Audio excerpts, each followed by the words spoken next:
Hi, can you hear me? Yes. You can Hi, hear me. I'm Hi, so Bethany. glad. Hi. Oops.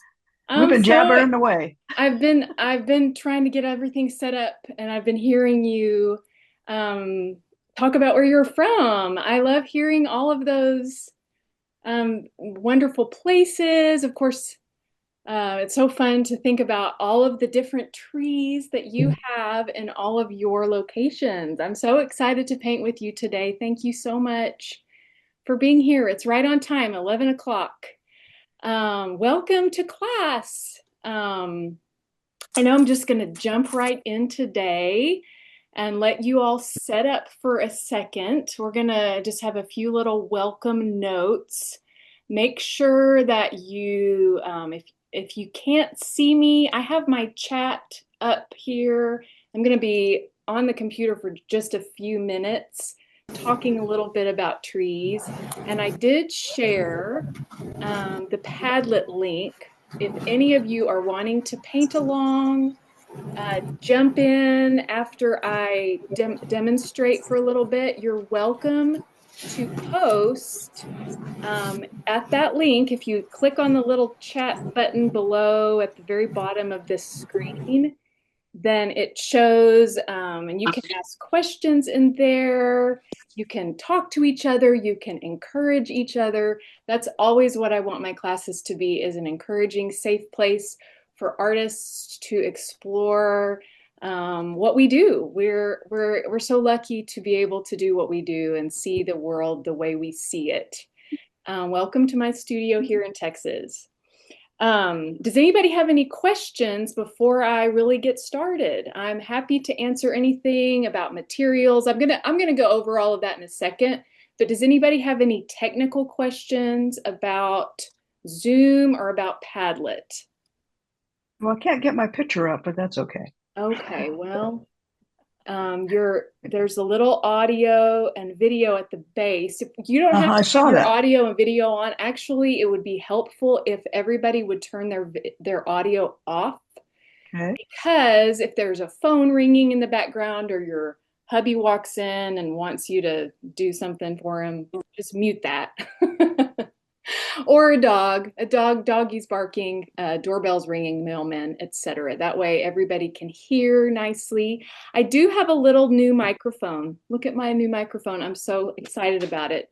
If for any reason at any point y'all can't hear me, tell me, because I also can use my AirPods. I'm not a movie studio, but I feel kind of like it. Look at all this equipment. So, if for any reason it Sorry, doesn't work, let me know. is the pad link in the chat? Do you mind Yes, the posting it Padlet again? link I is in can't the seem chat. to find it. Click the chat. Does everybody see it?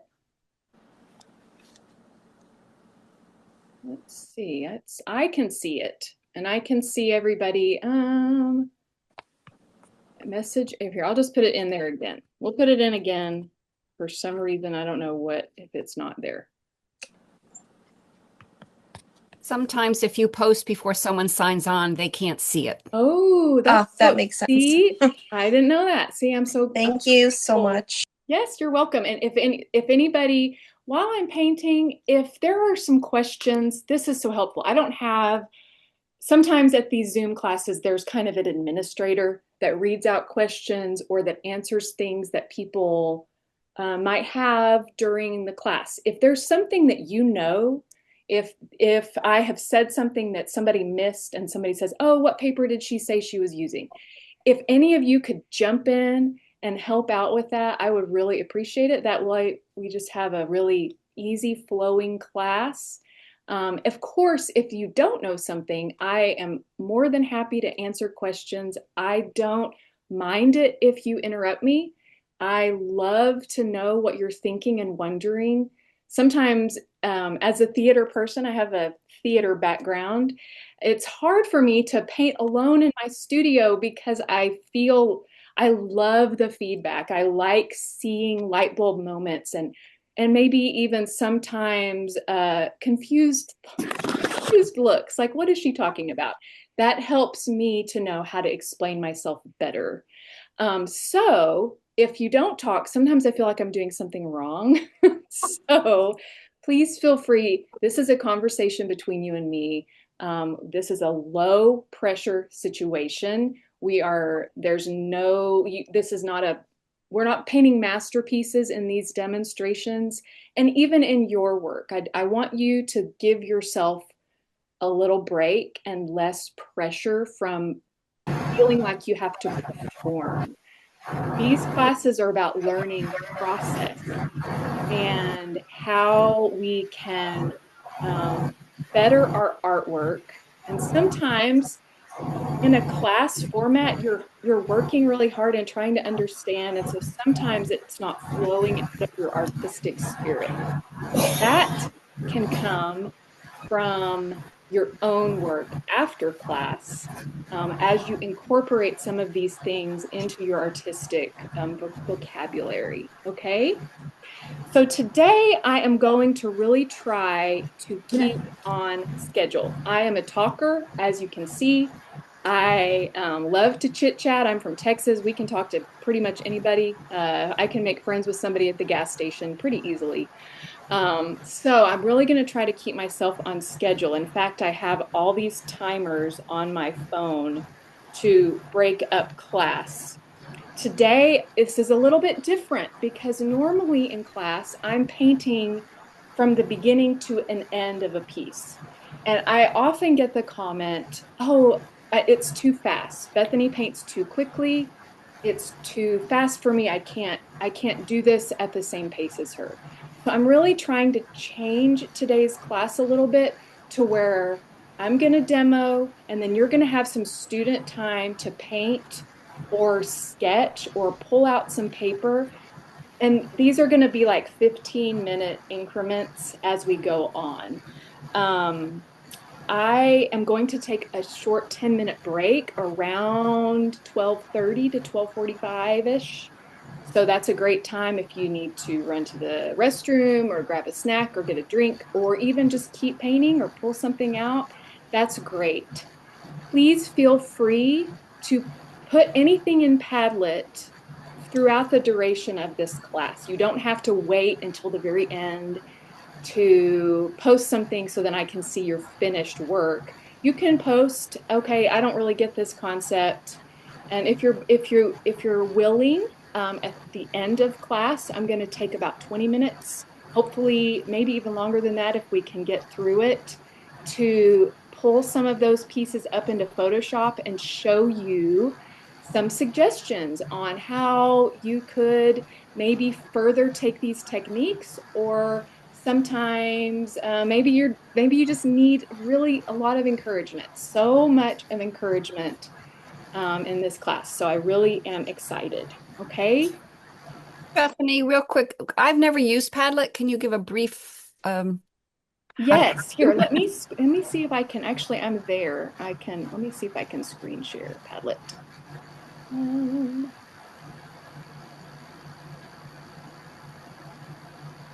okay. Does everybody see this right here? This is Padlet. This is the Padlet page.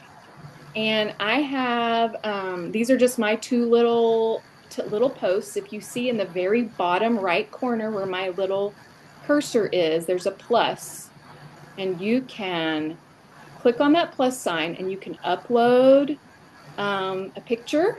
You can take a picture. You can upload links. You can do all kinds of things. And then it's kind of almost like our own personal bulletin board. So think about it that way. So a bulletin board of ideas that we're going to pin stuff on, and this is the way that I can see your work. And then I can download these images and I can put them on in my Photoshop. Okay, does that make sense? Yes, thank you very Yes, much. you're welcome. You can also get the app. Padlet has an app and that's really a really easy way, not just desktop. If you want to take a quick picture of your progress, you can upload it with the app, and then that way you have a camera. Like if you do it on your desktop, you have to have a picture on your computer already and upload it, if that makes sense. Okie dokie, everybody. Okay, we're right on schedule. My first alarm is at 11:10 for that's my welcome notes. Okay, the first thing we're going to talk about today are materials. I'm going to be using a variety of papers today. Um, Different papers create different things. And I am a firm believer that the paper you choose is as important as the pastels that you are working with. I'll be working with UArt. Oh, yes, there is somebody. I can hear. Let's see. I think maybe I can mute everybody. Let's see. There we go. Okay, I think I did it. Thanks, Melissa. Okay, so I'm going to be working on some UArt. This is 500 grit. I really like the 500 grit, and I often get asked, like, why the 500? Because a lot of pastelists prefer the 400. I just like the finer, it's a little slightly finer, less coarse than the 400 grit. The higher the number it is, the finer the tooth is, the smaller the tooth, the more almost photorealistic you can get, especially at the 800 grit level. And then it also goes all the way down to 240 grit, which is very, very coarse. That is great if you really want an expressive painterly look.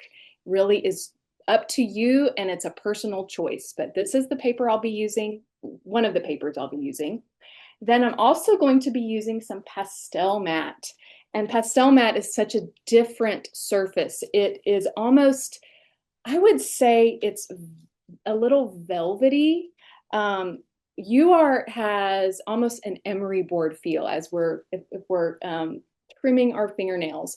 Pastel matte has more of a velvet aspect to it. And it really, I love to use watercolor with pastel matte, and I'll be showing how I do that today. This is just the warm pack. You can get a cool pack as well, and this also comes in sheets.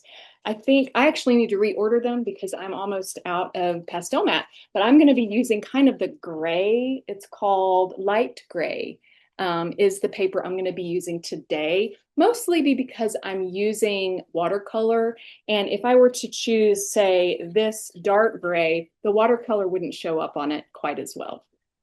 Third paper I'm going to be using today is Le Carte. Now, I do have a pad of this, but Le Carte is a French-made paper, and it's very unique in that the surface of it is actually made out of vegetable fiber. It is very sandy, and it almost even comes off on your fingers a little bit. This paper is pretty delicate, and the way I use it, I do not use any kind of wet underpainting on it. If you use water on it, on the original Le Carte pastel card, which is what this is, it will dissolve the surface. And so it is fussy, and you have to be kind of bold and direct with this paper because you can't really fall back onto, oh, I messed up. I'll just wash it out with alcohol, which is something I do, other people do, everybody does it. But pastel matte or Le Carte is a little bit different. So those are the three papers I'm going to be using today.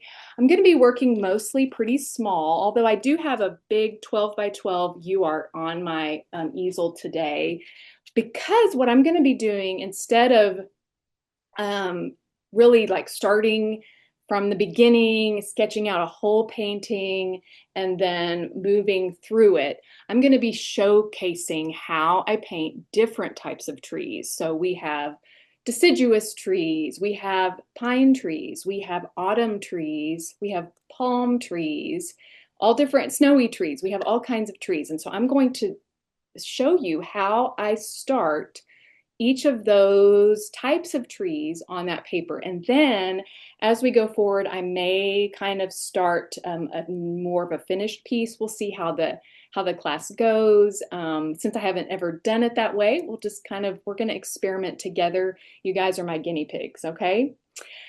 Let's see. Now what I'm gonna do is I'm gonna keep on schedule, and I'm going to pull Photoshop up because I want to show you before we start how I think of trees in the landscape. Let me get this set up real quick.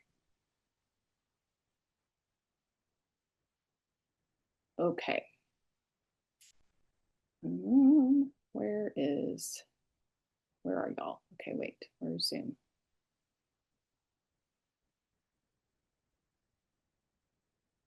Okay. Here is a very basic tree shape, right? Of course, I live in the prairie high desert. And so the trees that I have are going to look a lot different than the trees that are in different areas of the country. I think I talked about last class that I had this funny comment once from a gentleman in the UK that said, "Why do all your trees look like big bushes? Don't you have normal trees in Texas?" Which I thought was funny because my trees do look like big bushes. We have junipers and mesquite trees, trees that are very probably low to the ground, take little water.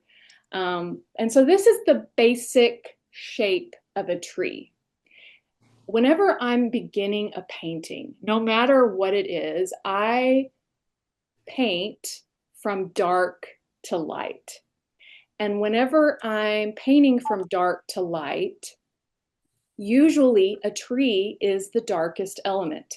If any of you have ever studied Carlson's Guide to Landscape Painting, which is a really wonderful book about landscapes, in it, he talks about value. And value, and actually, I'll get the book real quick.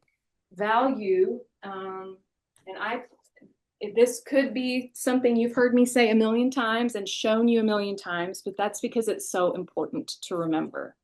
Here, and I'll stop the share because I want to show you this. Okay, so value in the landscape. I have this bookmarked because I love it. This is the book that I'm referencing, Carlson's Guide to Landscape Painting. And in it, he talks about subject matter and how it has different values depending on what exactly you're painting.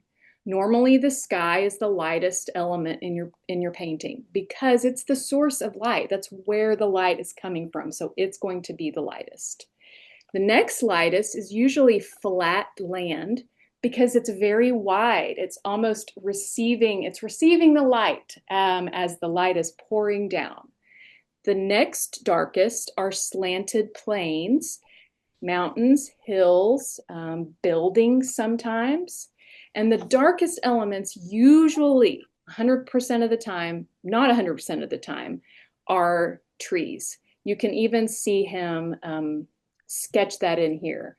The very light sky, a slightly less light land, angled plains, and also dark trees. And so whenever I am painting, especially a painting that's all about trees, the darkest elements are going to be the trees, usually. Now, there are a few times where that rule is broken.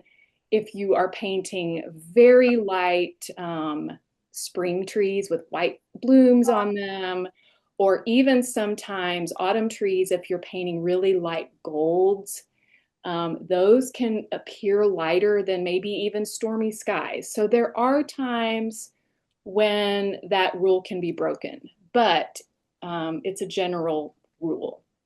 So in this piece, you can see that I've painted this mass. Now this is very 2D. This is the basic shape of something, and how I'm going to kind of start out my thought process is with this basic shape. But whenever you're painting trees, they have form. They are round. They are conical. They have there are parts of them that are deeper in shadow than other parts. And so I slowly, as I paint this a large, massive, dark shape, I then want to bring in light and form to it, and that is through value changes. So the next layer could be something like this, to where it's a slightly lighter value, smaller shape, within the dark shape. And that automatically makes the lighter value come forward. It brings it, I'm not painting a branch. This is just my brush tool here in Photoshop, but it tells the human eye that there's something going on that's not just flat in this tree. And then you can even take it further by creating one more lighter value. This is often how I will paint a tree. You can even take it further and start. This is kind of my messy little notan that I did to show you how you can create different planes. You can create a foreground, a middle ground, a far distance by altering your values. So let's look at this all again. I'm going to take all this away. Remember, mass tree first, smaller, lighter value next, lighter value.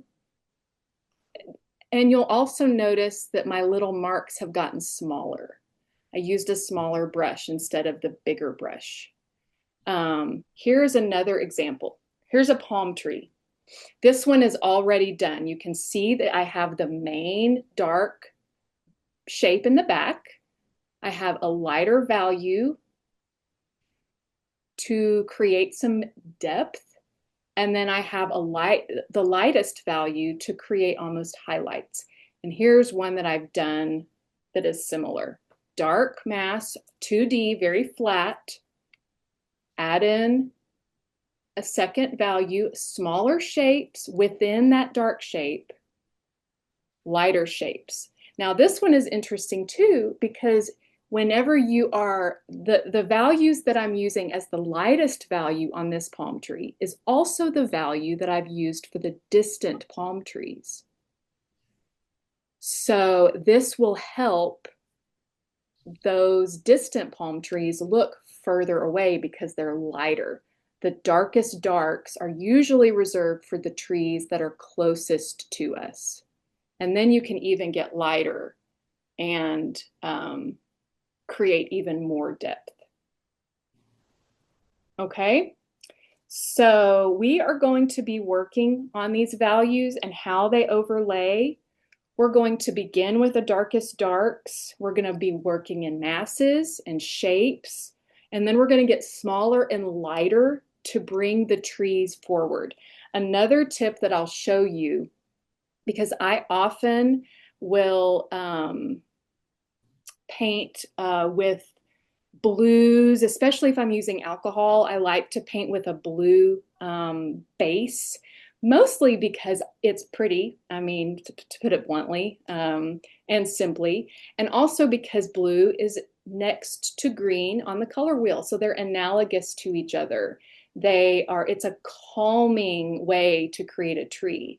Now, if you want to paint with a dark red tree and put green on top, you can also do that if you're staying within the values, but that tree becomes much more exciting and colorful, and you're pushing the color a little bit. And that's more of a style choice than a technique.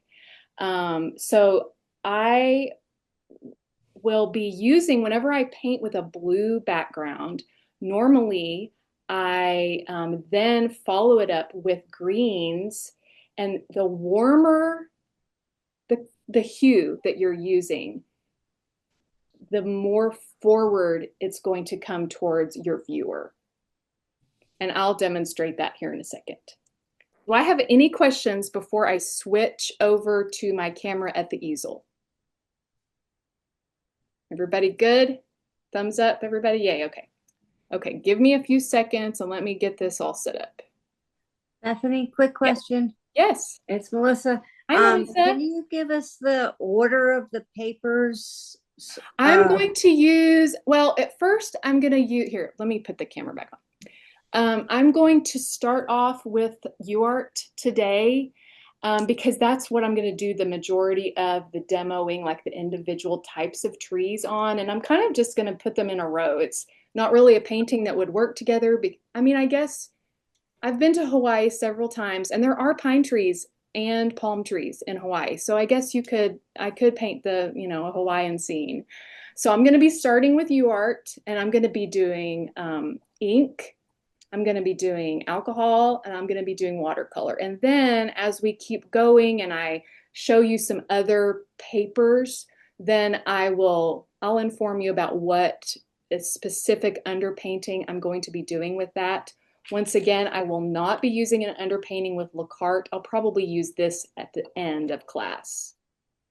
Okay? Hi, Bethany. Sorry, I put this in chat, but how do you decide where to start placing your lighter values? That's a great question. By shape or light source? It's light source. I would say light source. Where your light is coming from is how the branches that are reaching out towards the viewer and around the tree are receiving the light. So some of them are gonna, if I'm a tree and this is my branch, the light could be hitting this part, but not this part.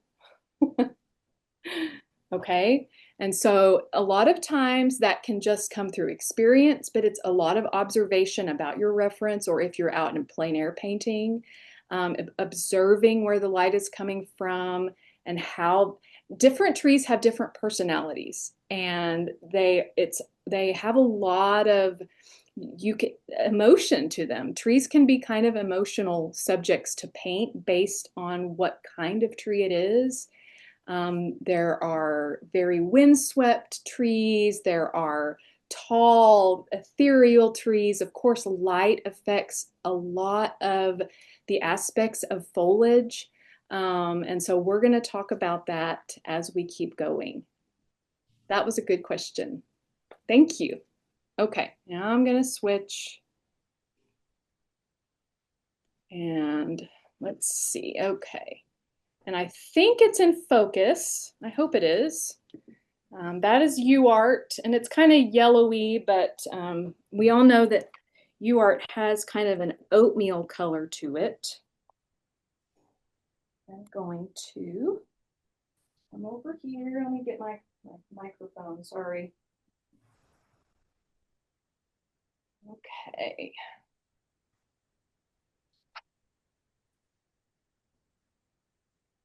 Okay, everybody, I'm here. Hi.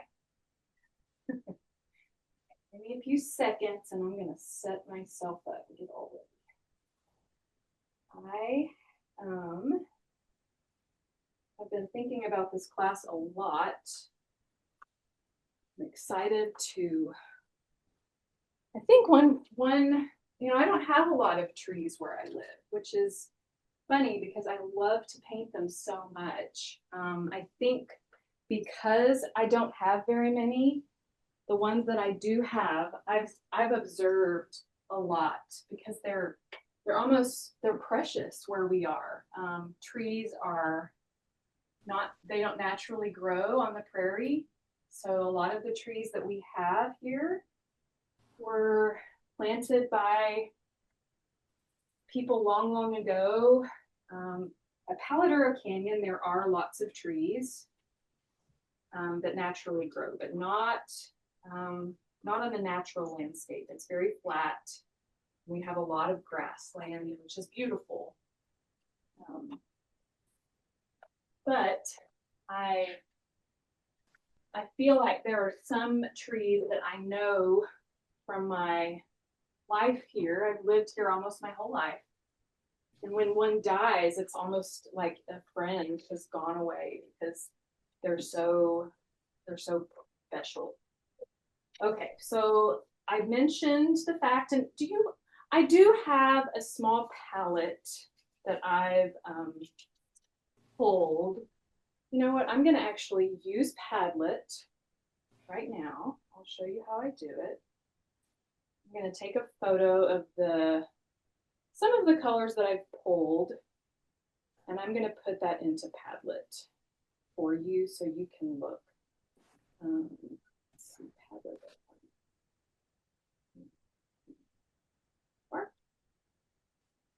Padlet looks like, so this is my Padlet right here. I'm going to plus sign right here. I took a picture, so I'm going to upload the picture. Uploading. Here is messy palette.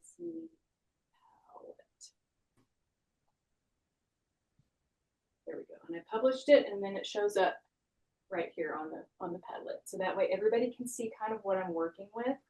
I also have quite a few tools that I love to use. I'm an artist after all. We love our art supplies. I have pencils, I have a mechanical pencils. I have pastel pencils that I don't really use very often, but today I am going to use some of them to show you how it can help you create branch effects, etc. I have another pencil. This is a Conte pencil that is just really good for sketching shapes. And then I have various brushes. I have some, these are all synthetic bristle. I have my beloved fan brush that most people know about. This is a number 6 size fan brush. And then I have several other flats and filberts, different brushes. These are mostly used for watercolor. I sometimes use these for alcohol, and I definitely use this one a lot for alcohol. Then some other fun tools that I have recently been using are color shaper tools. These are really fun. This is they're rubber, almost palette knives. There's this one that's very soft, rubber, and then this one these I just got. I'll show you.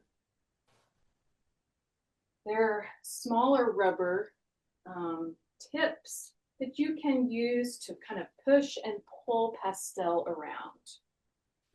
Lastly, I have some foam that I like to blend with. This is a little bit different foam than some other pastelists use. This is called gap filler, and it is really easy to use. It comes at the hardware store. It's used to fill gaps before you fill a crack with caulk if the gap is too large. It's easy to break. It's this closed cell foam, and it works great to move some pastel around. So those are the tools I'll be working today. We're just going to jump right in. We're going to, let's see, I'm actually going to probably zoom in a little bit. You can see that. I want to show you that very first tree that we discussed. Remember, I had kind of this flat shape with a flat looking body filled with color. So this, of course, the paper texture affects. It's not quite smooth because the paper texture is showing through. I'm using a new pastel here. This is a hard pastel. There's different ways that you can smooth this out. You can, this is called stumbling, where you're wiping the pastel across the paper surface. You can also scribble. You wanted to kind of fill in some of those areas. But what I prefer to do is use alcohol, and I am using 71, is it 70%? I think it's 70%. Can I ask a quick question? Are we Yes, of painting course. along with you, or are we just watching you at this point? It's up to you. I'm going to give you some time here in a little bit if you want to choose a tree. Okay. There's no rules. I'm going to be demoing the trees kind of right next to each other and how the different underpaintings affect what the tree looks like. So you can either go along with me and practice, or when there's going to be some student time to paint here in a little bit, you can choose one. You can do it however you want. I don't have a preference. So I'm going to take some alcohol. I have my little brush, and I don't really want it to drip down here too much. Now, sometimes if I'm painting grasses, I really like the drips because those drips help. Um, Hey, Bethany, yes, is it possible to move your microphone a little bit closer to you? yes. Is it hard to hear me? A little bit. Okay. It's kind of this. I need to figure out a better way to. And Bethany, Yes. are you on a full screen or you're, because I just see you in, I don't know how to enlarge you. I just see you as pictures on everybody else's. And Oh, yeah, is everybody else having that problem? probably not. I've spotlit myself, so that should be the way that it works. Yeah, I see you on full screen. You see me on full screen? Okay. When anyone It's have a suggestion on a Zoom Here, I'll user? do it again. I removed my spotlight. Okay. And Sorry, then that's everyone. okay. No, sometimes Try the, it's just weird. try the top right. Do you see a button that says view? View. Mine says speaker view. I don't see that. I see the little blue buttons. I see view profile and chat. I don't see I'm on a Mac. I don't know. Okay. I'm on a Mac as I- well. If you go all the way to the top, Mm-hmm. there should be a view button. It says view, Yes. sign in, recording. Yeah, don't see speaker view. Maybe Do you there's do you have a thing about talking? It says talking and somebody's talking. no. There's a speaker. It's next. There's almost a timer at the top, and then it says view. And there's speaker, gallery, multi-speaker, and immersive are the choices that I have. Okay. Well, I'll work on it. I'm Okay, sorry. it could be, and if any of you, for any reason the feed drops, technology is weird sometimes. I'm plugged into my Ethernet, so hopefully the feed is going to be really good. Of course, if you need to leave, this is being recorded. I should have mentioned that at the beginning. This is being recorded, and all of you will be able, I'll send it to you, the recording, and you're welcome to watch this as many times as you want. Pause, rewind, forward, all of those things. But it should be recording, Brenda, in speaker view. Okay. So if for any reason you can't see me large now, the recording should be like that. I'm Okay. sorry that that's not working for you. No worries. Thank you, everyone. Yes. Brenda, Is the I'm on a microphone a Mac. little bit, is the microphone better now? Sort of? Yes, it's better. It's fine. Okay. Much better. Yes. Thank you. Okay. Bethany, one quick more question. If you have time later, if you could add the tree pictures, reference pictures to Padlet, it helps me not have to flip back and forth. Okay. Thank you. I will do that. Thank you so much, Melissa. There is a link to the Google Drive with those photographs in the Google Drive in the Padlet. So they're not individually in there, but I can do that later. But if you want to look at them, you can click on that link and it'll take you to the Google Drive and then you can download So it. sorry I missed it. Thank No, you. that's okay. That's a little different. I've never done it that way before. So everything's new today. I'm trying new stuff. Okay, we're back to painting. So this actually, the part that I just painted, it's already dry. This is that rubbing alcohol, and I am massing in and really creating paint on this paper. Now, I painted this in. One thing that I often love to do, of course, we love to paint trees. We love to create distance in our paintings. And oftentimes we say, okay, well, you just need to make the distances lighter value. Sometimes they're cooler in value. There's a lot of atmospheric perspective.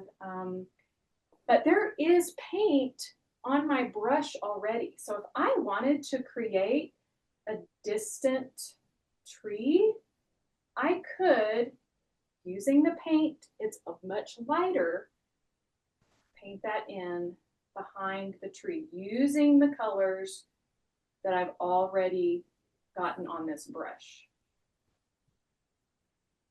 So that creates almost a little vignette here, right? So I'm gonna let that dry, and then we're gonna start making form on this painting. We're gonna start forming the branches because right now it's pretty flat. Now on this side, there's a little less pastel, and so it does look a little bit lighter. I don't know if you can see that on the screen, but sometimes it is through alcohol and just moving the pastel around with your brush, you can kind of create some of those same effects. Maybe not as dramatically with the alcohol, but I love to use the fan brush. You can see how it makes these really fun little edges. And this is obviously a Texas panhandle tree. It's nice and bushy. Lots of trees like that around here. I'm gonna let that dry for a second. I'm gonna actually, usually I have a damp washcloth next to my easel so I can wipe my hands. I get questions a lot on my Instagram, especially whenever I take pictures of my pastels, how they look so clean. That's because I keep my hands clean. I'm always wiping my hands between values, especially with a dark washcloth that I can just throw in the wash. Don't put this in with your whites if you're going to wash it. Put it in with some stuff you don't really care about, like garage towels, because it will have pastel dust on it. But that keeps your easel and your studio and your pastels a little cleaner. So alcohol evaporates, and if you're unsure of whether it's dry, I always tell people if you touch the pastel on your paper, if it still feels a little cool to the touch, then it's still drying. But this is pretty good. So I'm actually going to pull out the next pastel, and that is this blue. This is a Rembrandt.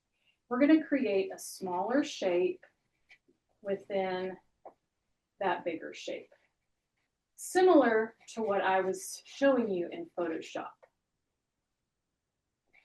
Smaller shape. This is a little lighter. I'm not green. It's not green yet. I love to paint blues with my trees. That's just a little bit smaller, and it showcases starting to develop a distant part of the tree, which is kind of this edge, and then part of it that's coming out closer to you. I often try to say you have to almost think of painting with pastels as what's behind the stuff that's in the light, because the stuff that's in the light is usually closer to the viewer.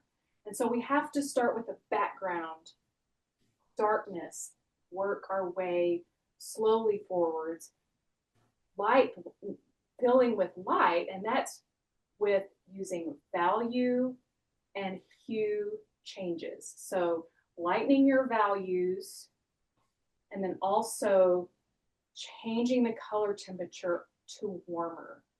So now I'm going to use some green,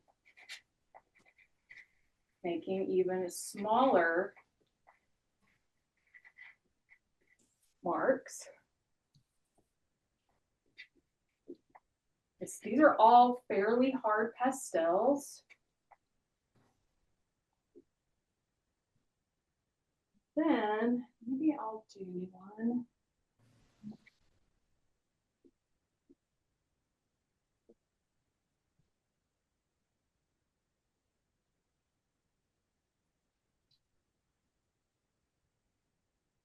Now, of course, whenever I'm painting trees, usually it's surrounded by some kind of undergrowth. And I love to connect those values within my compositions.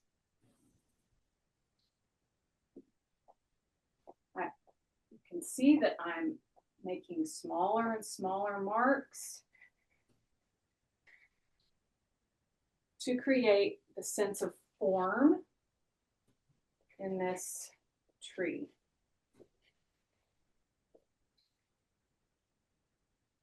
You can use, if you aren't quite loving something, with alcohol and with hard pastel, you can always kind of go back in, paint. I like to even use just the tiniest tip of my brush sometimes to create some interesting lines.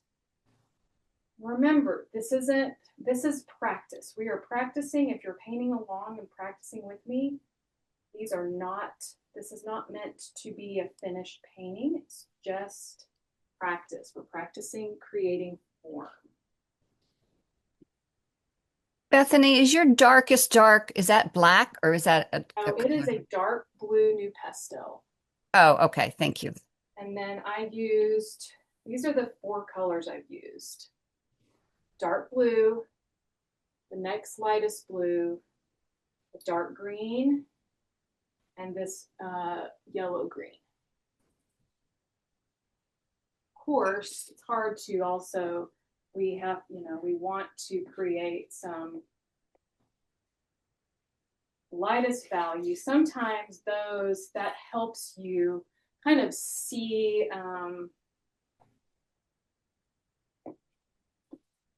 the painting come together more whenever you employ all of the values from darkest to lightest in a piece.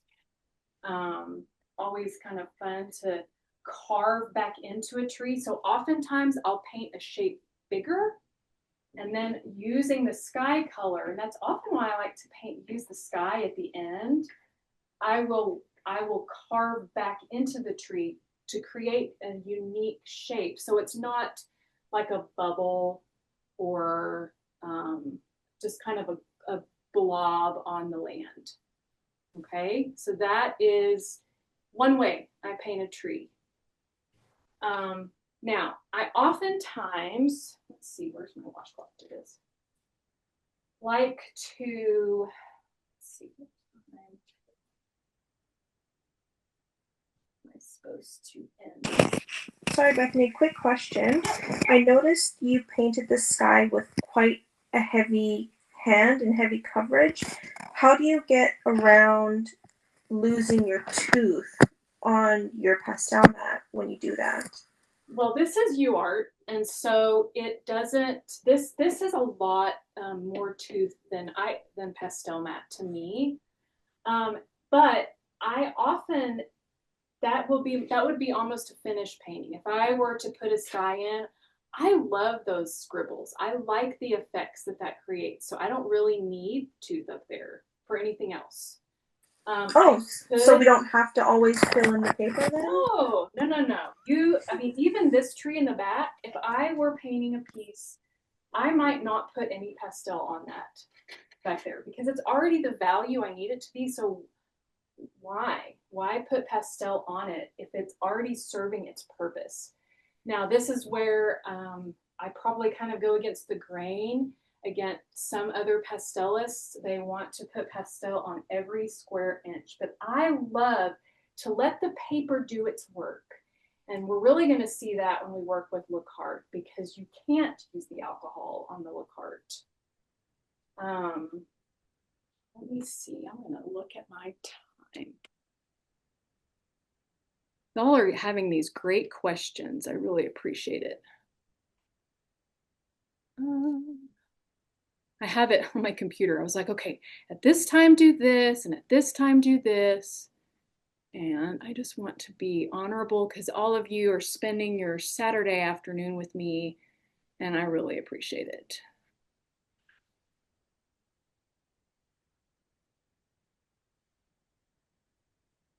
Okay, finish hearing about that.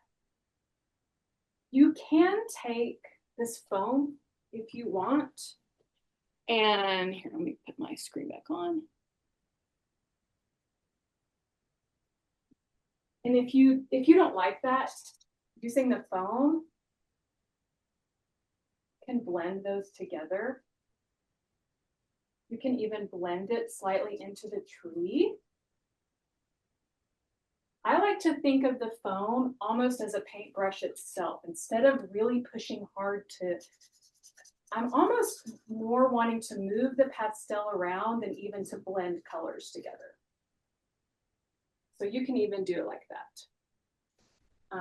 I used a very light blue here and a nice creamy light yellow for the base of the horizon, for those of you that are wondering. Okay, now we're going to keep moving on. Now what I want to do, so whenever I first started painting with pastels, I of course have always loved the alcohol. The use of underpaintings to me is, I mean, it's painterly. We get to use the brushes and create those fun marks that wet painters get to do. But what I found was I didn't love the hard pastels that were warmer colors. I liked the blues, but I didn't love the browns. And so the browns to me were kind of reddish, and I didn't feel like they worked with autumn trees. And so that's whenever I started exploring using ink. And ink to me is so much fun. If you've seen me paint anything, I love to use the Daler, I don't know how you say it because I've never heard anybody say it. I've just read it. The Daler-Rowney FW inks are my favorite. And I think I've included some of those in links. I do have an Amazon store that I've posted before, like just my picks on different things that they have.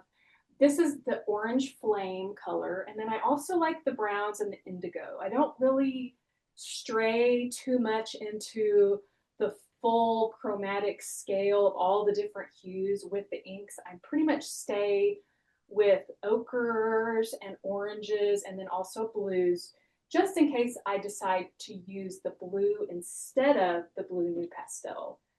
But for autumn trees, I really like the oranges and the browns. And I put a little droplet of it in a pie plate and I spritz it with a little bit of water to dilute it because it is fairly opaque.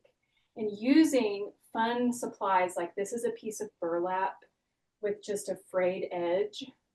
You can also even use the pipe foam.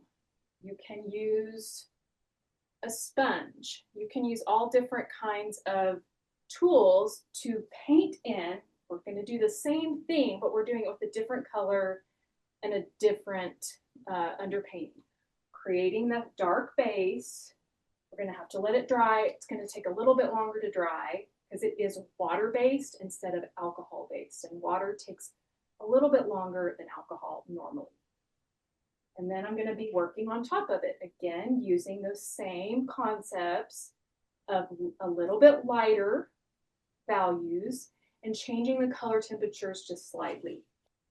I'm going to use a sponge here, and we're going to create a tree.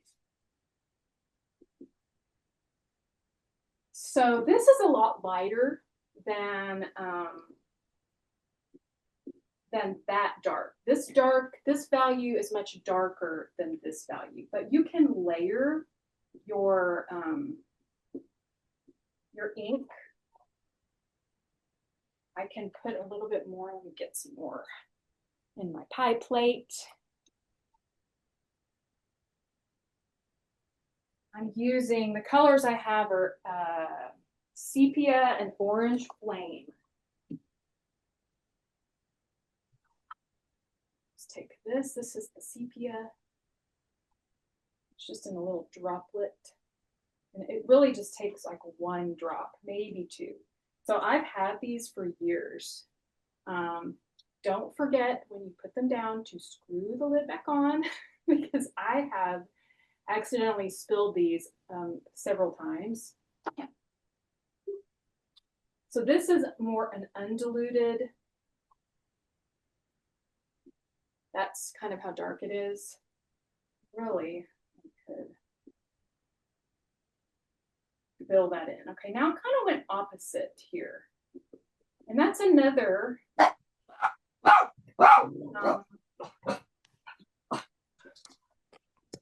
technique that you can use. It's kind of almost like I did this opposite. I had this lighter color, like this lighter color, and it looks more distant than this darker that's towards us. This is a great example of how the darkest shadows are usually closer to the viewer than It's a good puppy, huh, honey? Yeah. Is the kitty back here? So that's going to dry, and I'm going to give y'all, this is my first little about 5 minutes. I'm gonna let it dry. I don't like the shape of that. I'm gonna get a little bit more. You can even put it directly on if you like.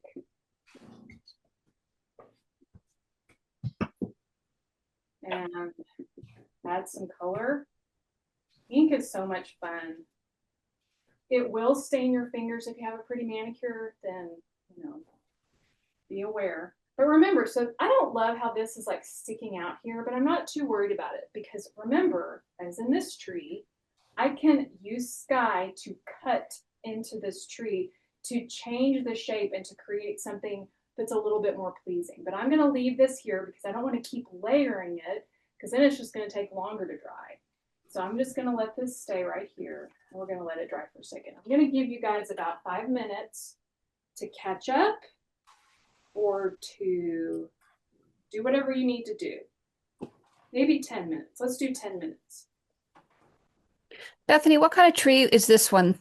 It's an autumn tree. But it doesn't, I mean, does it have a trunk? I could put a trunk in, and I'll show you how I do that. So oftentimes when I'm doing trunks, especially if it's kind of a bushy tree, in my landscape, we have probably the most natural tree that occurs in the landscape at the canyon that has a really tall habit is a cottonwood.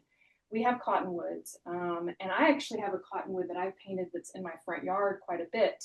Natural cottonwoods have a ton of undergrowth. Like they almost grow from the base and from the top. And so sometimes you'll see the trunks more in the middle, not necessarily at the bottom. So that's where trees are different where I live. They're very wild. They're kind of messy looking. They're not like elm trees that you see in a neighborhood that were planted that have a very specific trunk that's isolated from the rest of the landscape. My trees have lots of, what are they called? Sucker roots all around. But you can create a trunk by cutting in and using your sky holes. And so I'm going to show you that whenever this is dry. So y'all take a break, or you can welcome to ask me more questions while you're catching up. I have a general question. Okay. Pastel dust. Yes. How do you manage that? Well, overall? let me see. I have a small, I wonder if I can reach I'm gonna show you. Hopefully this won't make y'all dizzy, but let me show you with my other camera, my little easel setup. That's a good question. Dust is, well, I don't know if that's good. Here, back up. Here we go. I'll do this. Okay, everybody, there's my easel setup. This right here is a piece of foam core that I scored, not cutting all the way through it, and snapped it to where it forms an L shape. Yeah. And I have it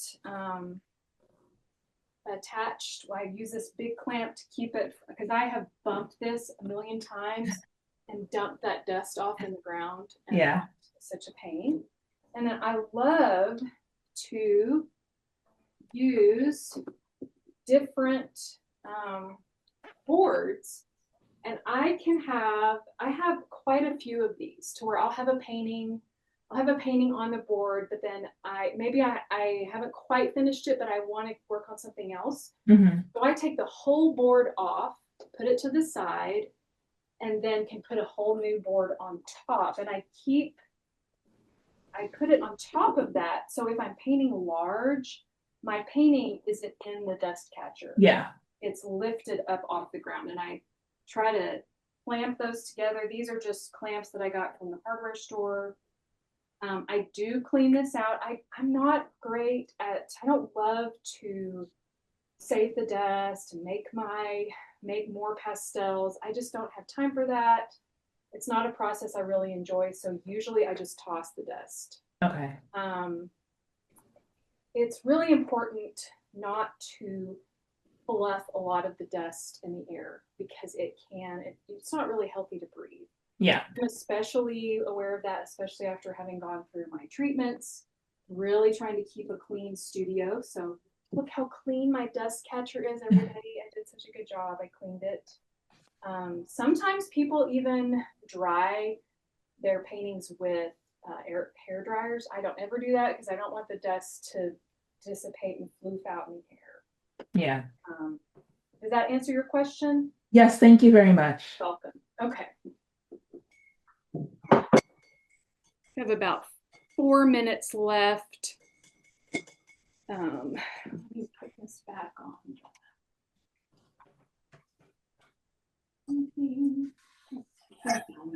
Focus. Go. I'll see that.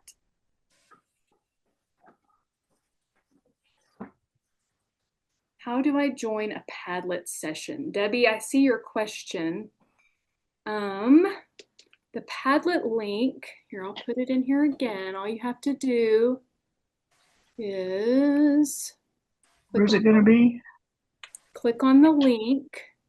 Oh, okay. I have it on my iPhone, so.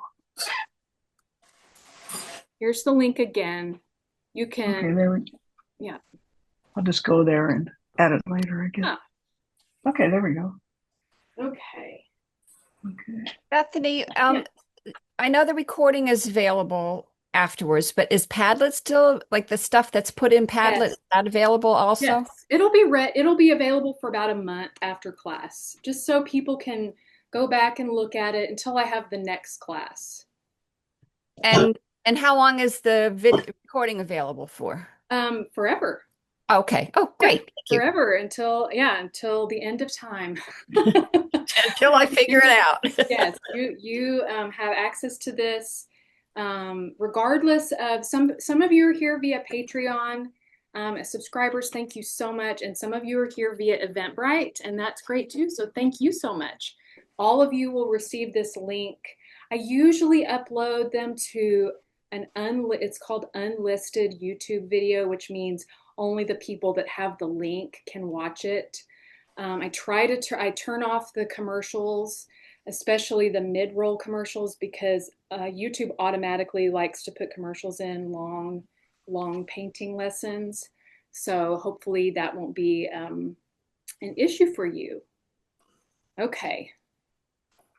It's about time. Let's go back and see if it's dried. I think it is.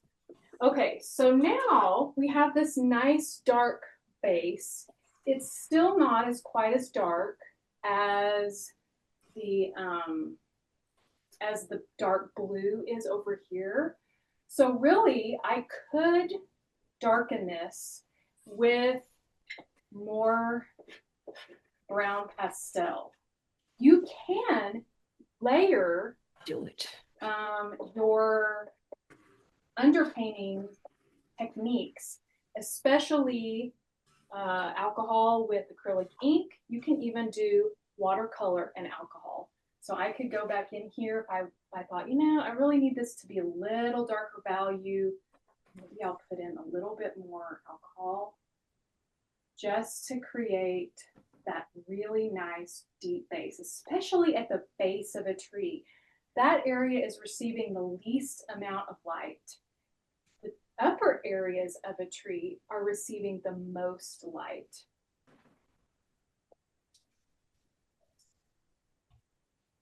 So this will dry really quickly, and you can see that it doesn't move around the alcohol, or the alcohol doesn't move around the acrylic ink. Now, if the acrylic ink is wet and you put the alcohol on, the alcohol almost creates this resist effect, or it blooms, which can be a fun technique. You can even play with that if that's something you want to happen. But if I were to put on alcohol on wet acrylic ink at the base, it would kind of lighten it because it would push away some of that color, if that makes sense. Now we have to let that dry.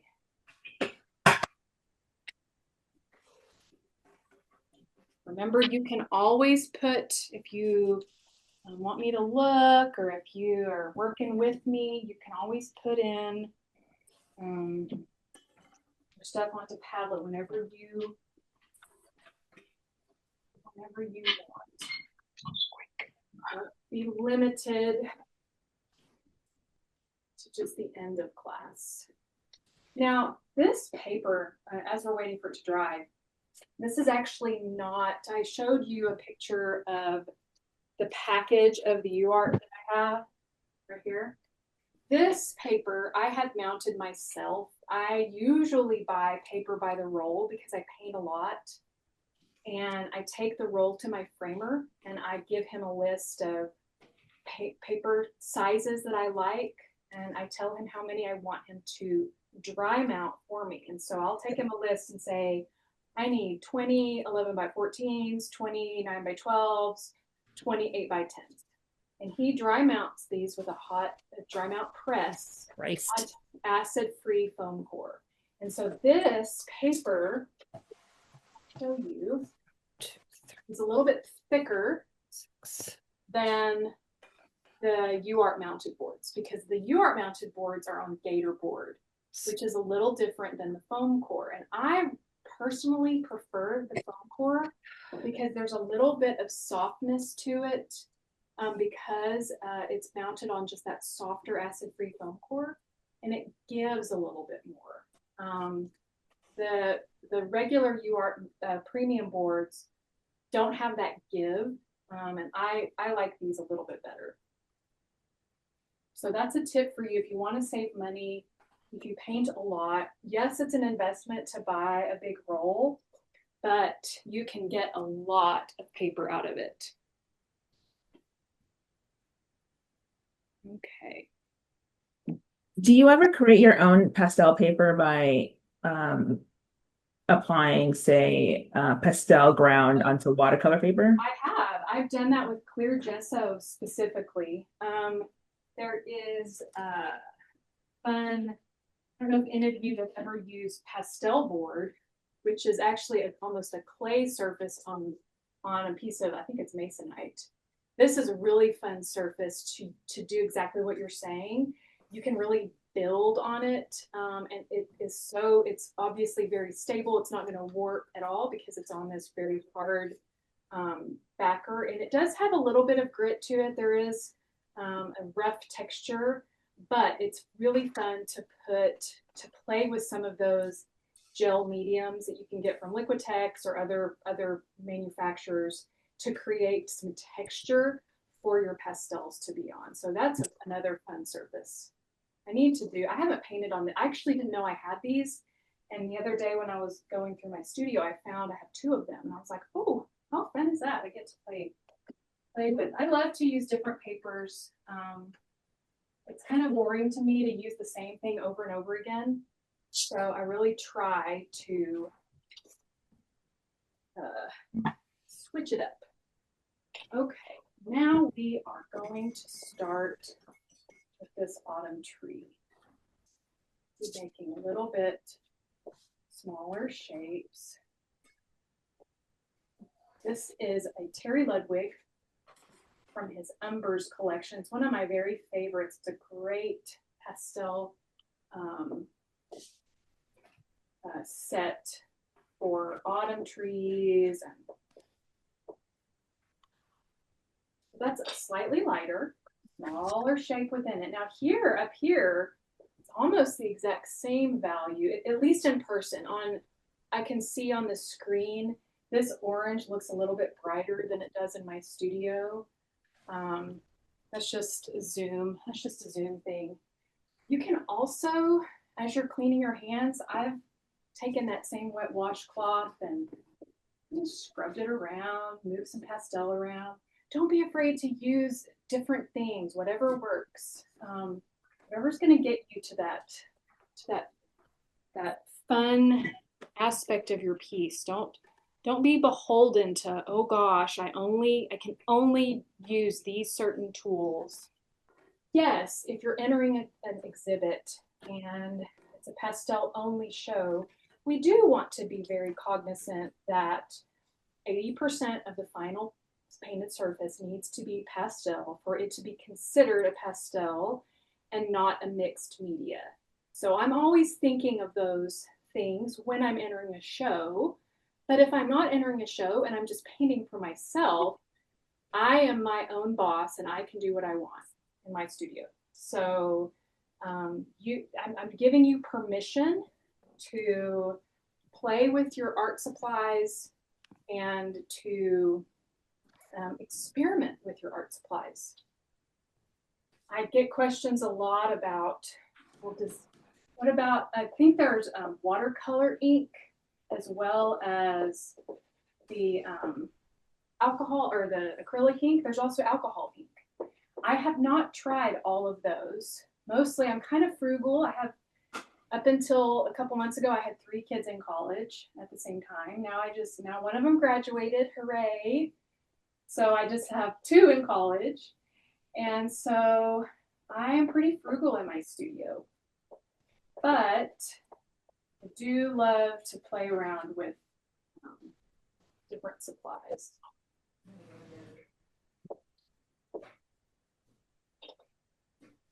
Sorry, I keep getting my head right in the way.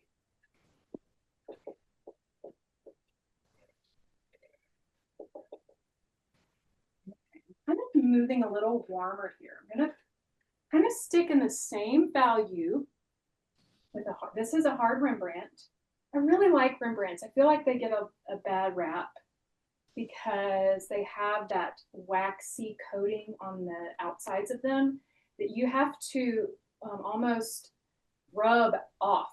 If you get a Rembrandt, let me see if I have one that's not. So they come like, this is a full stick Rembrandt. And if you get the half sticks, they don't have these wrappers, which is always nice. But I don't know if you can see that it's kind of shiny. That's because there's wax on the outside of it. But if you can see that, can you see how it took off that little coating? And it almost opens up the pastel.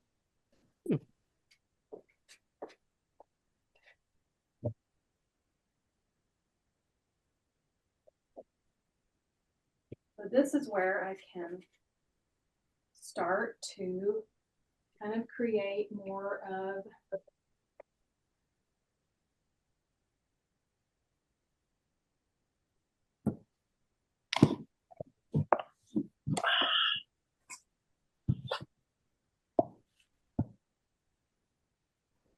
create different shapes within the tree. Keep losing there it is, washcloth. I'm walking around so much. Okay, so you can see that I cut in to some of the tree. I created kind of like a little trunk by marking 2 lines, one on each side of each other. I try whenever I do sky holes, it's always good to make your sky hole slightly darker than the sky. So let me do that. Because sky holes are filtered. It's filtered light. It's the light coming through the tree, and that tree The tree itself is affecting the light that's shining through it. If when you are marking a tree, let's say this pure white, if your sky holes really jump out at you like that, they're too light. If they look like Christmas ornaments on your trees, they're too light. They really, really need to blend more with the values that you have within your tree itself. Now, if I were to do this and it's like, oh, that's the wrong value. I pick wrong values all the time. Just because I'm a teacher and a painter, a professional, it doesn't mean that I don't ever mess up. I mess up all the time. You can always, whenever you paint it with alcohol, that white color, I don't know if you can see that, it created a lighter color of paint. I don't know that it really shows up on your screen. You can easily wash it out. So many times painting, and especially student painters, they panic if there's something that has gone awry during their painting process. But it's problem solving all the time and figuring out what exactly is the issue here. Is it a value issue? Is it a shape issue? I've talked before about tangents being an issue, but for trees, it's usually a value issue, and that's what we're focusing on today. So I wiped that in. So I'm going to continue. Let's create.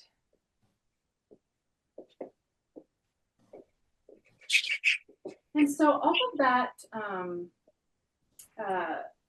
acrylic ink that I had over here, it's easily covered by Pastel, especially because I'm using this nice UArt. So it's not something that if I get a little bit too wild, that's going to, it doesn't really show through the pastel that I'm putting on, okay? So oftentimes painting trees is also painting negatively around the tree to create that sense of form. Okay. Now, of course, I'm trying to stay out of the way of the camera, as we go down towards the land, I know we're painting trees, but to paint trees, we also have to paint sky sometimes. Going to get a little bit lighter blue, and I'm layering even over that. It was kind of a Mars Violet Rembrandt that I put down. And it creates a little fun broken color effects. And if you want to create your trunks, let's see, get the darker pastel.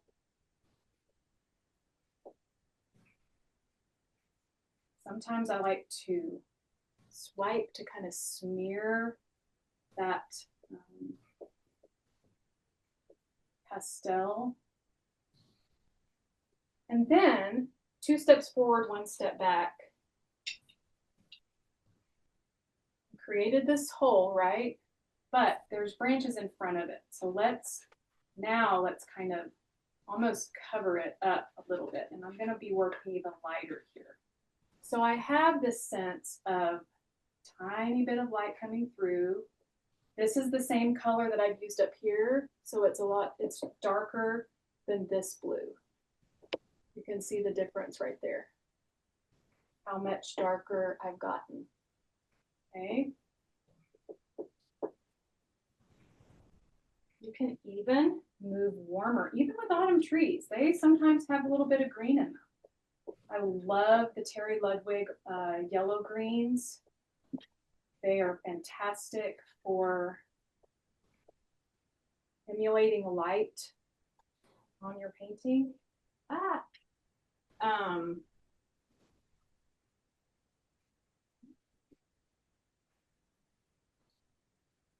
You can also use workable fixative, and I'll show you that real quick. I'm not going to spray a lot of this because it is kind of like spray paint, and I don't want to leave it for a long time.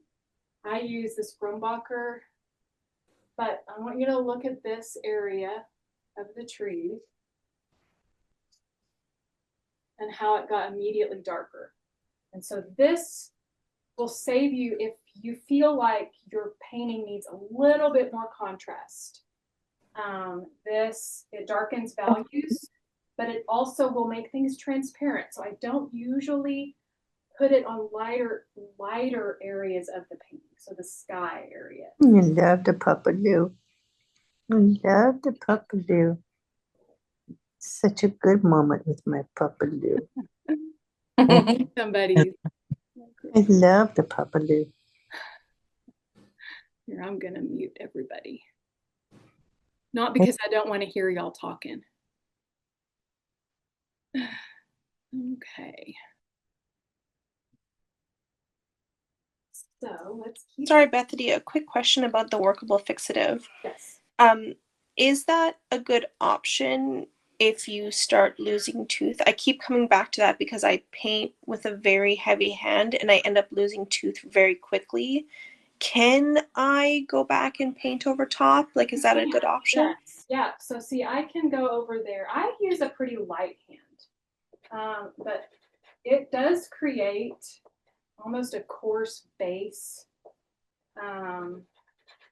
But yes, you can definitely paint over it. I would also work on lightening your touch. I know that sometimes that can be a style choice, but you will have so many more techniques available to you if you will work on your touch, because your pastels can be either transparent or opaque depending on how hard you're pressing.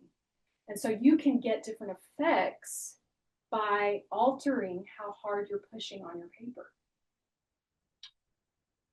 Thank you. Do you have any advice for little activities or things that I could do to practice that? I know this is not that workshop, but if you have a video I can watch of yours later. That's a great tip for me to do. I don't have a video that's specifically about touch, but I always tell students and artists in general, if you are wanting a lighter touch, if you want less of your tooth to be taken up, then that could even be a pastel issue, like which brands you're using.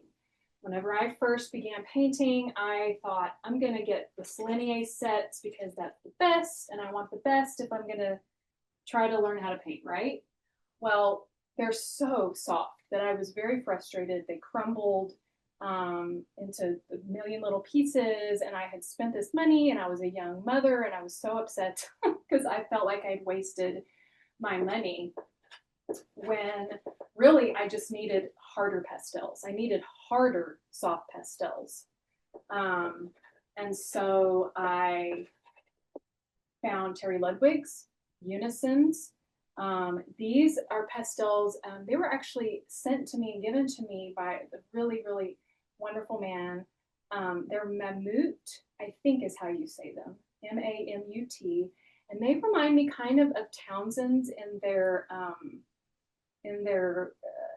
kind of pumicey a little bit.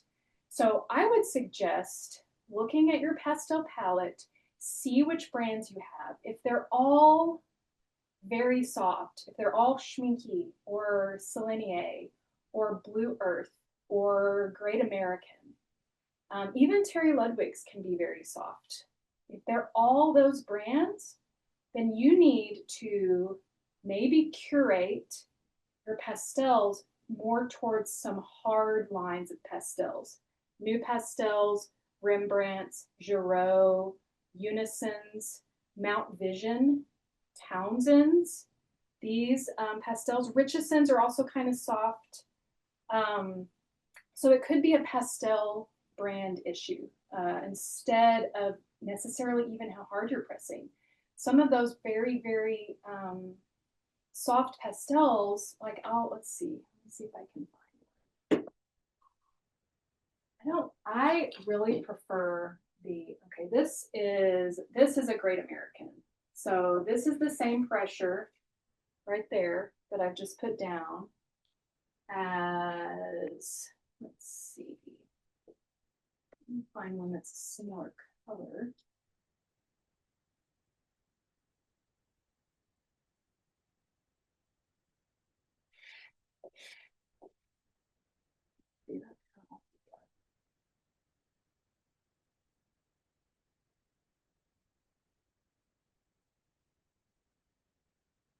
Well, see, all of those are the same. Well, you can't really see that too high. My screen. So that's the same amount of pressure. I use the same amount of hand pressure for that color, that one, and this one. This is quite a bit lighter, but almost nothing comes out. I almost have to rotate this pastel.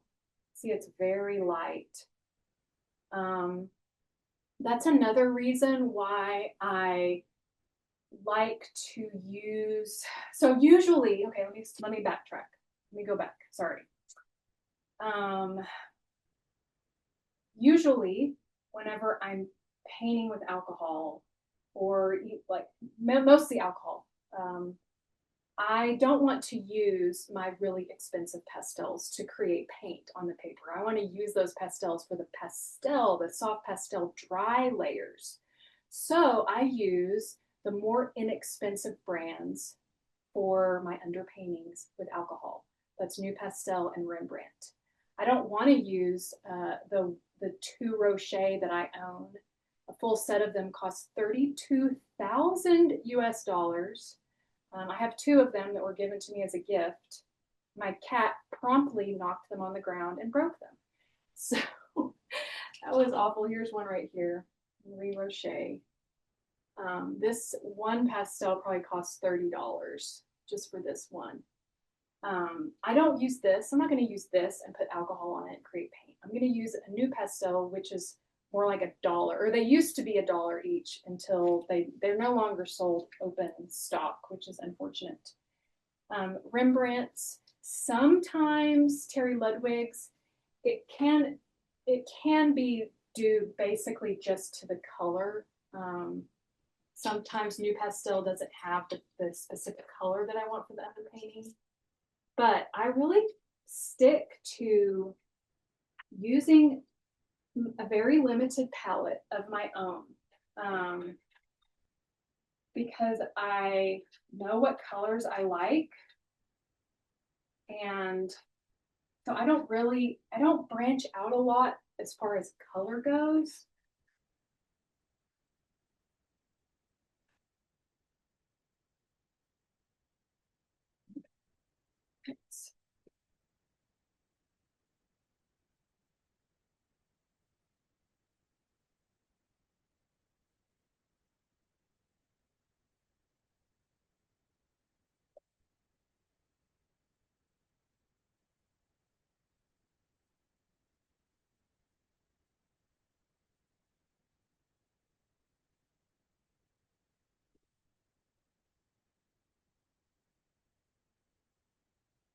Sometimes trees even have, there's Elizabeth Mowry who passed away a few years ago. She had one of the very first books that I ever purchased whenever I was learning pastels. And I had found pastels, found this book, Landscape Meditations. Some of her books are out of print, but this is a wonderful book for learning temperature, for learning, let's just look at that values. Look at the values that she has in this piece. The dark values that are closer to us, and how these values are much lighter and softer, and how she did that to apply space in her piece. Warmth in the foreground comes forward, and they get gradually cooler and cooler in the distance. This is a fantastic book if you want to learn about that. But another thing she talks about is tree bouquets, and how some trees are solitary and some trees are more of a bouquet, and so they're growing all together. So this could actually be, I'm not looking at any kind of reference here, this is just made up. I can create multiple trunks within this one tree. Maybe it's just a clump of trees all together, growing. Remember, one step forward, two steps back. Sometimes you can even go in with pencil if you want to create a little darker trunk. One word of caution about just putting sky holes wherever is you don't want to, okay, for instance, this little place right here. Let's see, I can't zoom in anymore.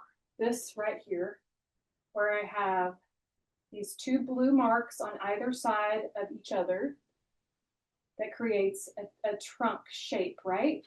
Well, I don't want to then put a sky hole right here, because where is that trunk going?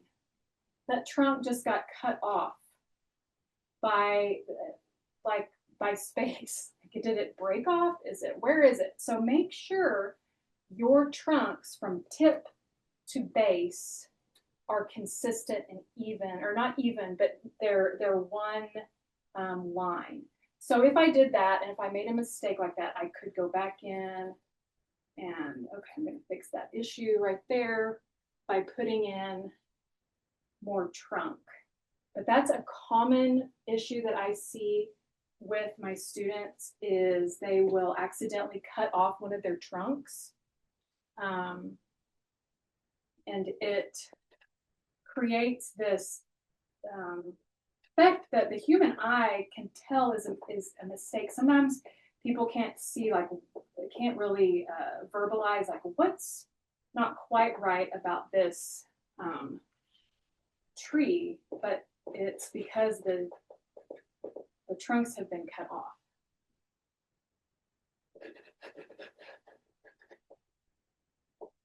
So you'll notice, and this is I love to teach because it helps me further understand my own work, because as artists, we're very internal and we internalize what we're doing, and whenever I'm in the studio painting by myself, I'm not talking as I'm painting. I'm just thinking and painting. And so to teach and demo can be a little difficult because I have to use both my left and my right brain at the same time, almost going back and forth, not only taking the artistry in and doing it, but then also being able to explain it.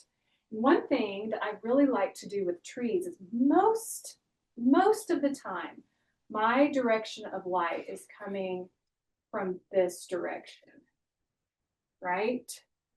And you can see that with both of these, and how the smaller areas of the tree are on they're on one side of the tree. Instead of just being in the middle of a tree, I like to create the effects that light is hitting one side, and then one side is more in shadow. That's another great way to create depth in your paintings. Okay, we have about 3 minutes left. Oh, and I saw Mona. Hi, Mona. I'm so glad you're here. Did you mention the direction of the light source? I just did, and that was something that I had failed to mention before. So I'm glad that you asked that and thought of that. That means you're really thinking as you're painting. We are right now at the pretty much midway mark of class. We still have watercolor underpainting left to do. And then I'm also going to start on the pastel mat and on the Lacarte. But I'm going to take a little 10-minute break to grab some water and catch my breath. This is funny. Any of you follow me on Instagram? I often, at the end of a work day in my studio, I write little notes to myself for the next day. And so today's, I know you can't read it because it's reversed, is relax. This is all joy. And that's something that I have to remind myself.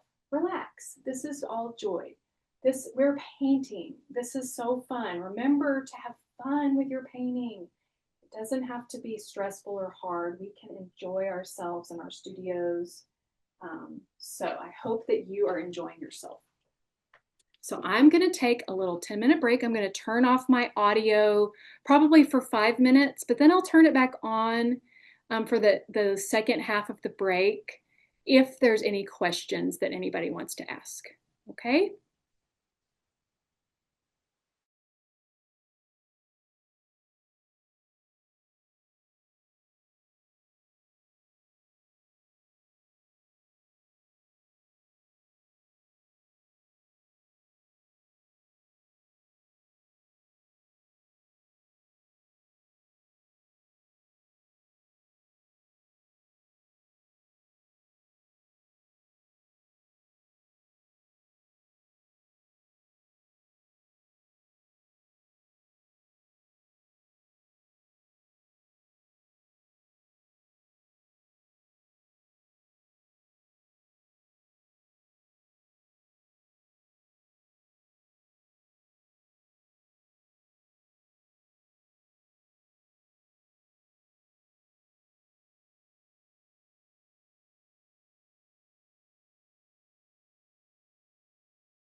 Hi, everybody. I'm back. If anybody has any questions, I'm just going to be sitting here.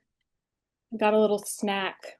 So I'm going to turn off my audio so you don't hear me chewing, but I'm happy to answer a question.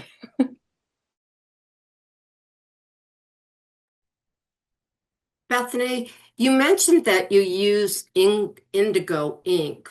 What element of your painting do you use that for? That's a great question. I'm chewing my peanut M&M. I'm sorry about I'm that. sorry. Do you want me to wait? No, I'm glad to answer. The indigo ink I use basically as a replacement if I don't want to use the alcohol with the blue new pastel. So we all know that the new pastels were purchased by a company in Mexico, and they chose not to offer the new pastels as open stock anymore, meaning you have to buy a whole set of them if you want one color. Yeah. So there's not a lot of that blue new pastel out there in the world unless you've purchased a bunch of them. So sometimes I'll use the blue indigo ink as a replacement for that blue new pastel. You can also use it to create shadows in your pieces, which is something I need to show in a future class about how you can really create some fun shadow and light effects on your ground plane. We're not really talking about the ground.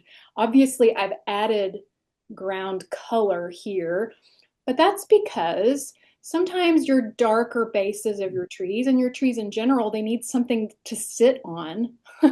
They're rooted in the ground, literally. And so we want them to feel anchored to the earth. And so that's one reason why I've chosen to put in the grasses that you see around the current trees is because we want them to feel rooted and grounded where they are in space. Okay, great. Thank you. Good question, Bonnie. I have a question. Yes. I've heard you mention on YouTube before that you use a white pastel with pumice. And you really like it. And I wasn't able to catch the name of that pastel. Who is talking? My name's Latifa. Oh, there you are. Hi, how are you? Hi. Thank you for being here. Thank you. Yes, I love to use, and I'll show it to you. Actually, I had a question about this same color the other day because it's actually not white. I think it's a burnt sienna, but it's very, very, very light. It's a Townsend Tirage. I think that's how you say it. This is what it looks like. A full Townsend looks like this, big Tirage. There are also Thin Line, the brand. See if I have any of those. I do. Let me find one. Show you. I love to talk materials. It's always fun. I have a whole set of them actually.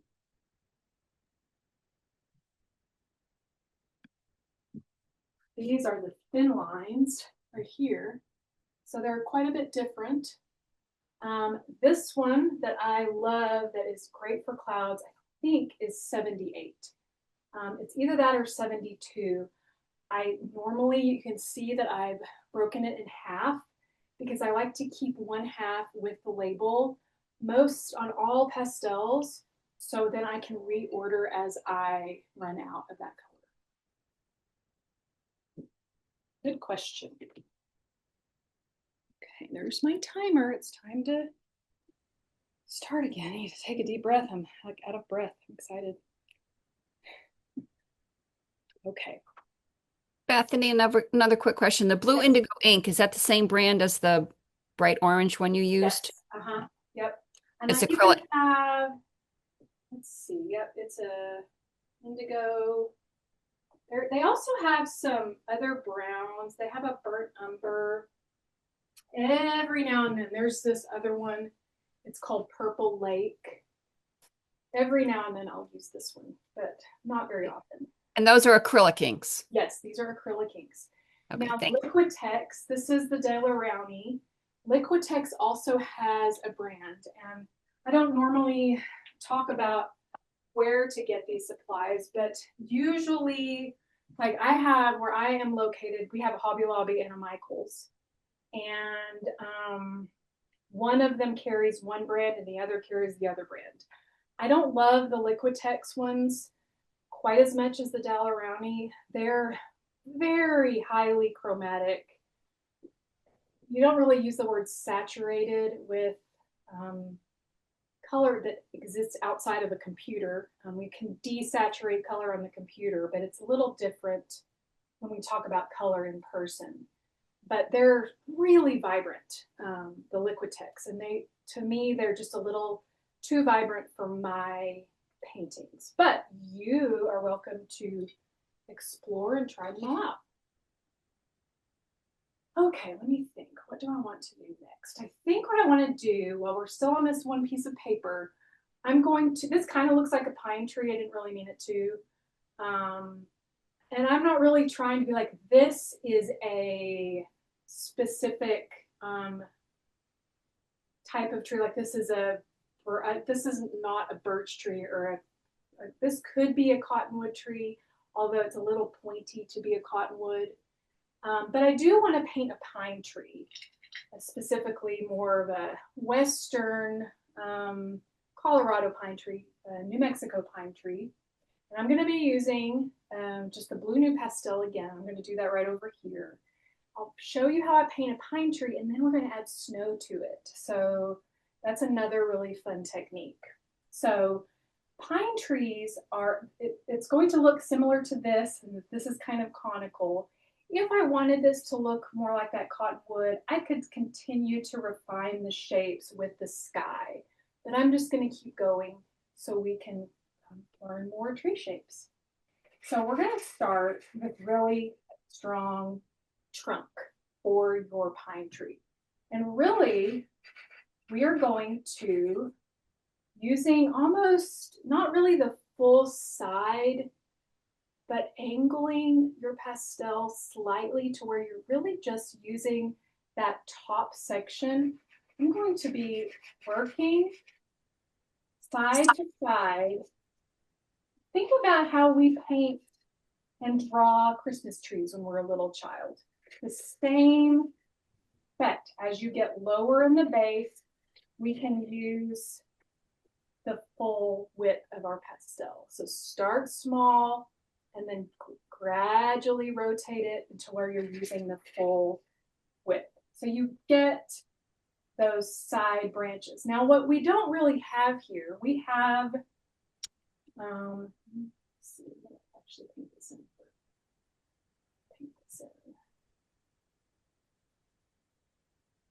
If you're still working on the first tree or you're doing whatever, you don't have to stop and do what I'm doing. You can just listen and watch and continue. And I'm going to wet this down with that tip of my pastel. But what this does is it creates that flat image. And so we still have, when you're looking at a pine tree, it's not just branches on either side. There are also branches that come out towards us. So we're going to do that with color, with different color temperatures. This side to side. Once again, if I get kind of big and broad, I can cut back in with sky.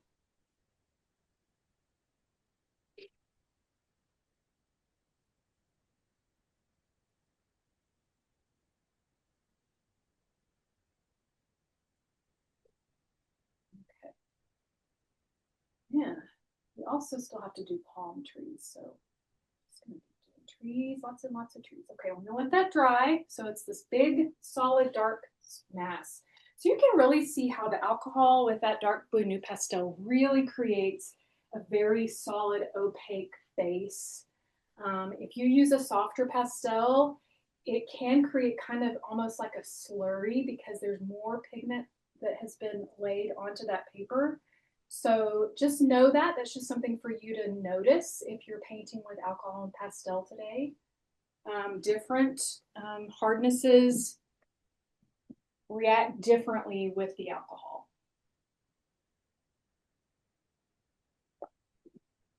Okay. That dry. It's already almost dry up here. Now, for those of you that are painting along, if you live in a more humid clime than me, it might take a little bit longer. So I'm trying to give you some time to let your things dry.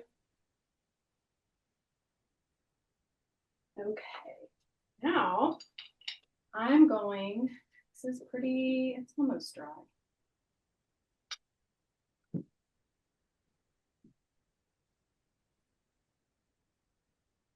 Wiping my hands off.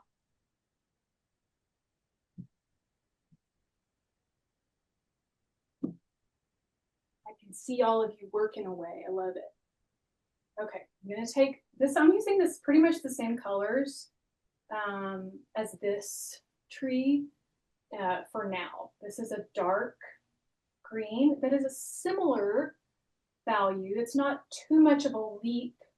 That's another thing, is try not to think of painting values as climbing a ladder. We want to go up gradually in value, and It was too crazy. don't want to jump there too far, because And then it becomes and a little more garish looking and sometimes false looking. Like we want to stair step. So I'm going to take my pastel. I don't know if you can you see that? The one hard thing about Zoom is that sometimes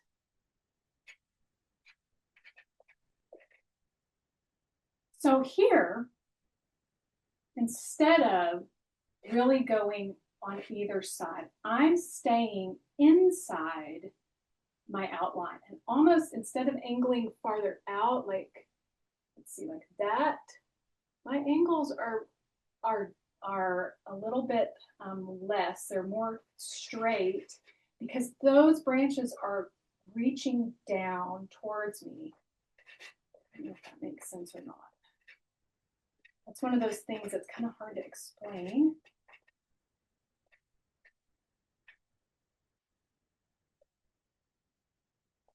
And of course, as it gets broader,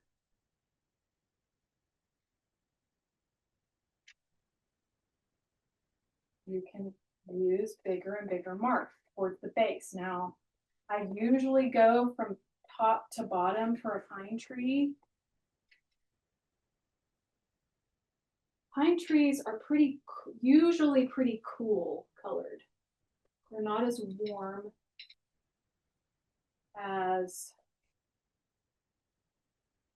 so using, this is a very dark, cool Richardson. Layering that in a little bit.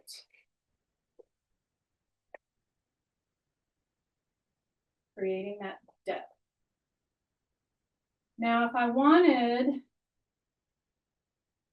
to make this a summer tree, I would continue to lighten up the values in the same way that I've lightened them here. And so let me just do that real quick on just one side of it.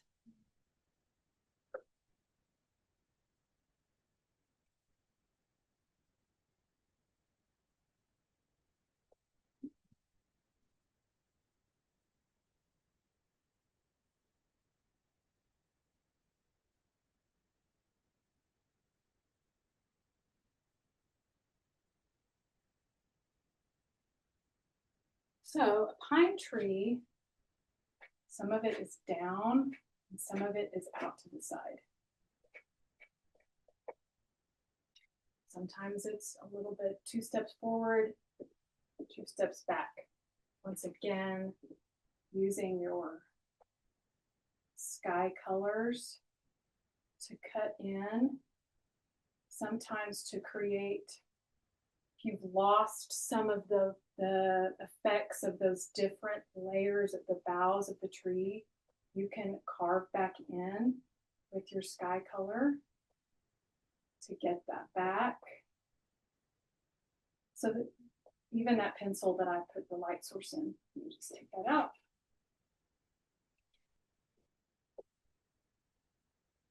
Okay, but for snow, so if I was wanting this to be all like summer tree, I could continue down with this. But for snow, snow is a different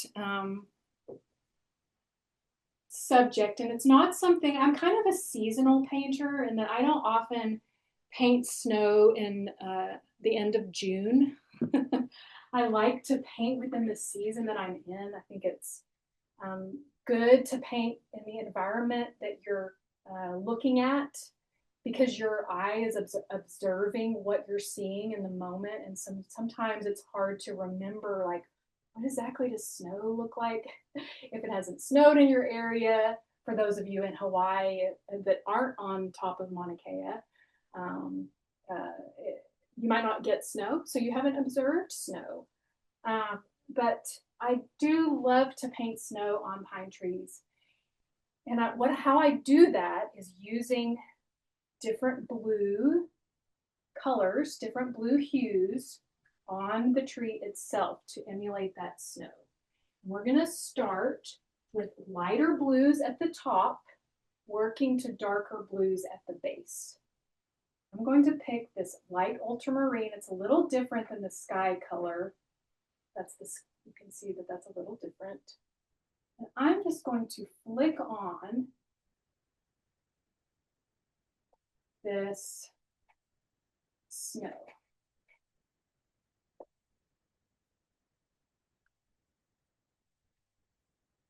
Don't worry if at first you think it doesn't look like snow, because remember, we have to solve our own problem.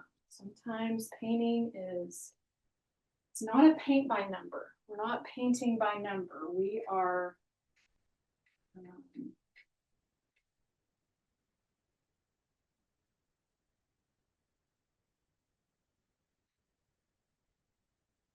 problem solving as we're painting. Let's see. Put alcohol here. And whenever I take the alcohol, there's very little on this brush.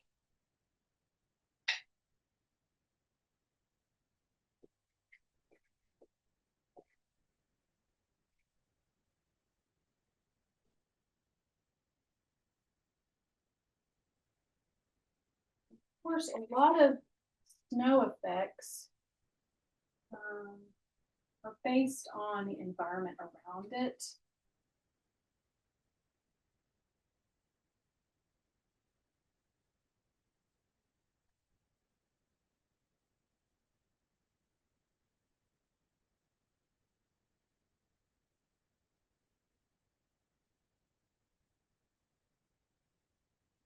Carving in, don't panic.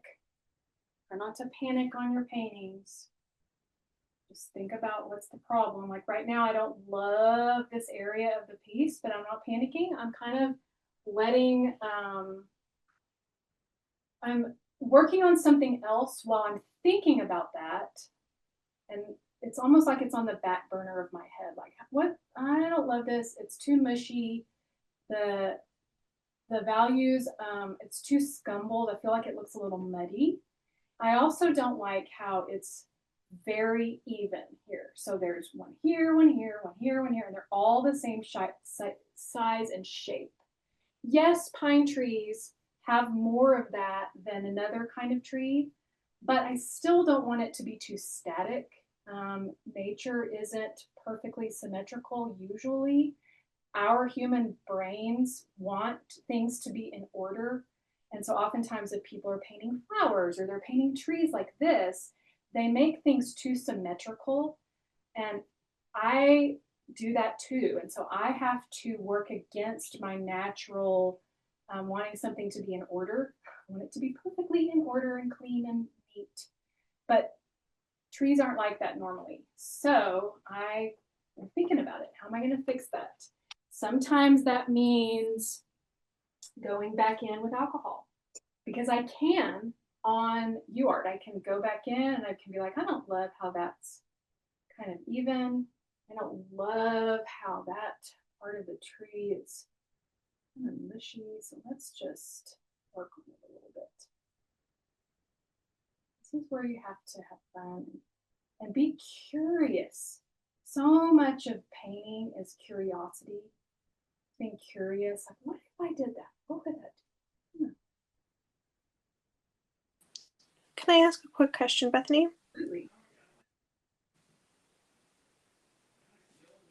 Just a quick question.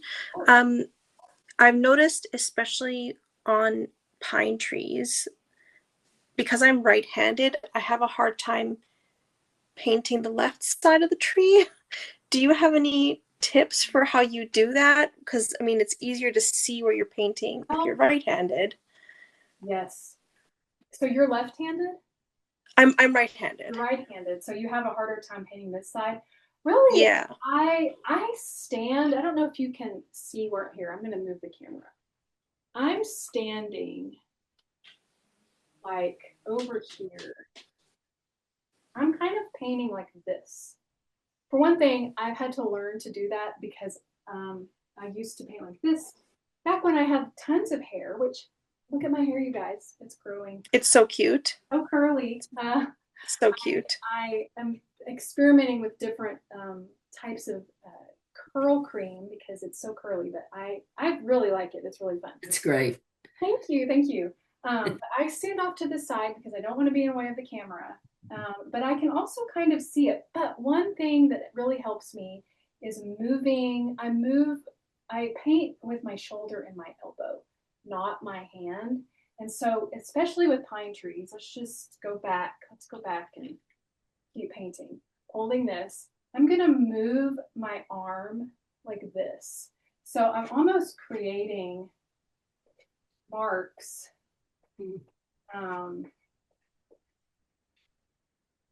by moving my arm. And so my hand isn't necessarily in the way as much. And I'm off to the side. So if you're right in front of your painting like this, oftentimes if I'm painting by myself, of course, I'm going to stand right in the middle of it. I step back quite a bit. I get close quite a bit. When I'm demoing, I try not to do that quite as much. So try different angles so you can see where you're marking. That might help you. So instead of just being forward. Does that help? That's very helpful. Thank you. Okay, good. Okay, so I'm going to put this more of the snow in. Once again, I'm kind of using the same techniques, but here with snow, here, let me zoom back in. I have a new camera too. I love this camera. It's last class I had. If y'all came to my clouds class, which is available, everyone had a really hard time with it being real pixelated. So I did my research. I invested in a new, more of a webcam type camera. Really like it. So I can go back in. Let's make some little trunk marks. Create some negative shapes, negative painting. And I'm working lighter to darker, and then I can put some snow.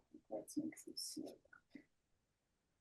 And remember, if you have, so this is just a tip about land. Snow is reflective, and so if you have a really, really dark base with snow above it, that snow is going to reflect light up onto the base of your paint, the base of your tree.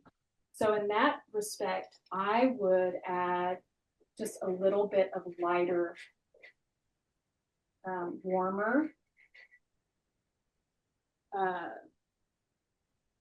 values at the bottom of your tree. If you have light snow like this, if it's kind of glowing up onto your tree. Once again, this isn't perfect.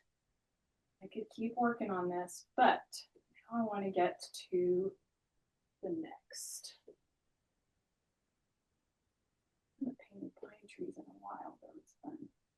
I love the process of carving out my shapes. It's something that's my very favorite about painting, is working and almost letting the tree breathe a little bit. Let's give it some air and some shape.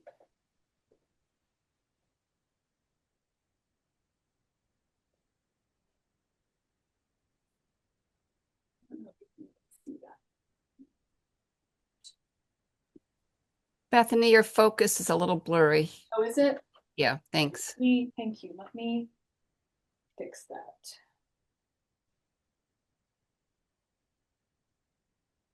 Okay. Is that better? There we go. There you go. Thank you. Okay. So sometimes snow on trees becomes very light. So this is where, I love that.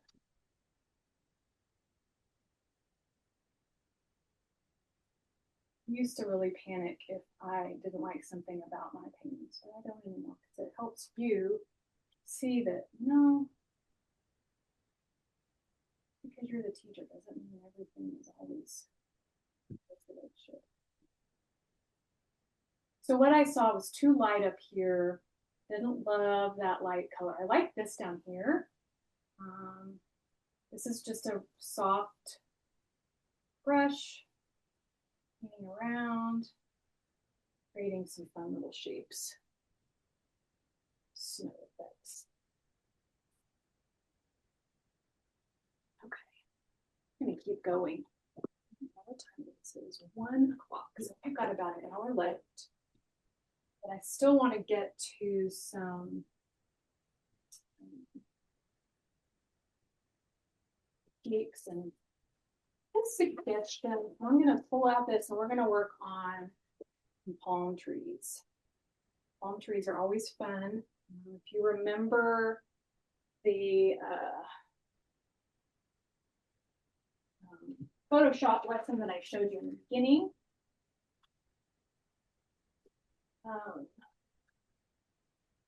show you how I start palm trees. Now, palm trees, once again, I love to start with the dark blue. If you're still working on the pine tree or the autumn tree, just keep going. Don't have to do exactly what I'm doing all the time. You can go back when this is recorded and when I share the recording, you can watch it again and pause it however you want. Study whichever area you want. Okay. Now for this, I'm going to look at a photograph. I'm going to look at the photograph that I shared. This is the one that's in Padlet. This is from Hilo, Hawaii. We have our best friends. My husband's best man and his best friend married a Hawaiian girl. And we have gotten to visit them. They live in Dallas, Texas now. We keep wanting them to move back to Hawaii so we can go visit them. But we've gotten to visit them several times and love, love, love the island. So palm trees are, of course, they have a lot of personality. They're very, very different than any tree that I have in my location. My sister has palm trees. She lives in Charleston. And so they're really fun to paint. And really you have to think about their shape. Whenever we are painting, if you can break down the subject that you're painting into a basic object that makes sense in your brain, it will be easier to paint it. Instead of thinking, I have to paint a palm tree, I think these look like spiders. And so I'm going to paint spiders in the sky. I know that sounds silly, but it works. And so I start kind of like the pine tree. I usually start by creating this strong trunk, and that's just with this is a blue new pastel. And then at the base, at the tip top, the apex of that trunk, I'm going to paint using that broad side, painting the branches of the palm trees, kind of creating almost like a spider in the sky. Okay, and remember, I can get, if it gets too big, like this one is way too long, that's okay. I can get that with sky color, that's no big deal. Then over here, this is all one big massed shape. So I'm going to mass that in, noticing how there are a few fronds that are kind of telling us what they are. That's a concept from another book. If I remember, I will show you that book.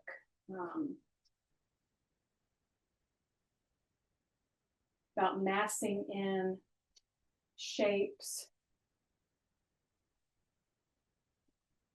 Didn't make this one quite high enough. I should have made it way up here, but that's okay.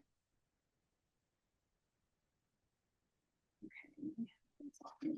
I'm not going to paint this whole scene, but I'm just going to show you how I am thinking about it. Okay. Shadows down here.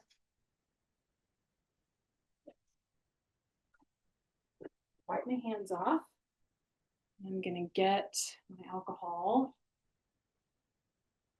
Remember, we don't have to make masterpieces. I'm also telling myself that to remember. This doesn't have to be a masterpiece. We're not entering enduring brilliance with this painting right here. I'm just having fun. I'm going to use a different brush.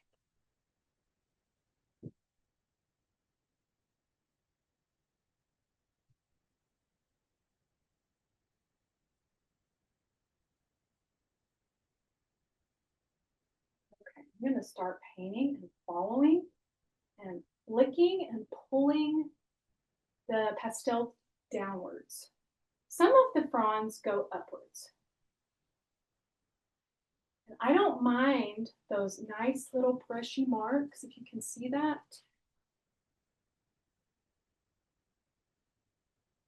This is just a glazing brush. The flat, this was my grandmother's. She was a painter and an artist. She always had us working with our hands. My grandfather too.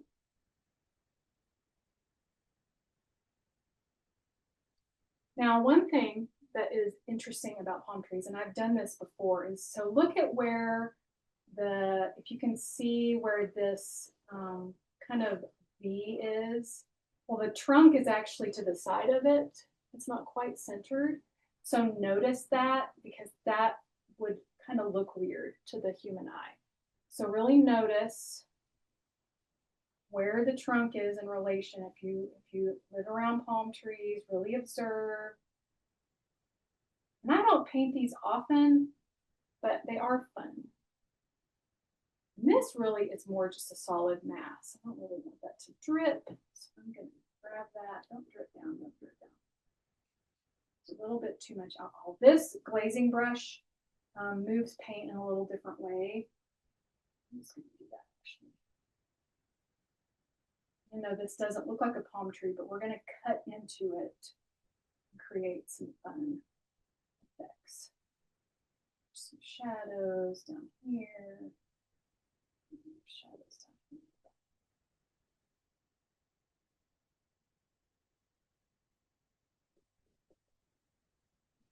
I'm gonna let that dry a little bit. So I'm flicking and pulling that pastel down.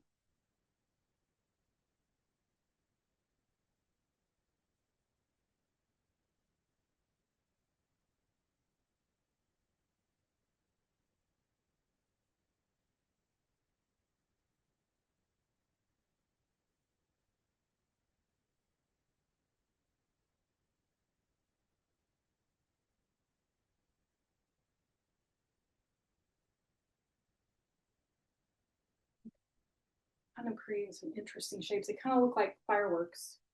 So whenever I was saying paint like a spider, really simplify your objects that you're painting into basic shapes. So instead of thinking I need to paint this beautiful area of this tree, what does it resemble to you that makes sense in your brain? Does it resemble a triangle? Does it resemble a circle? Does it resemble a pear shape? Really taking taking out the verbiage about what we're painting into and turning it into shapes that we're painting will simplify the process in your head a little bit.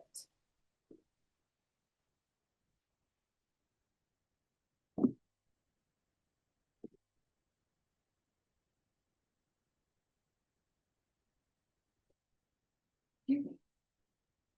Water. Okay. Now, the next step is to do the same thing that I've been doing, which is to lighten the values slightly and warm the values especially. So I'm using a dark green here, and I'm especially going to be on palm trees, painting those warmer tones at the top of the frond, or where the frond, how they branch out, and then there are the little leaves, I don't know what you call them, that come off of that main frond. So I'm really wanting to mostly put the warmth on that I guess the middle part of the frond.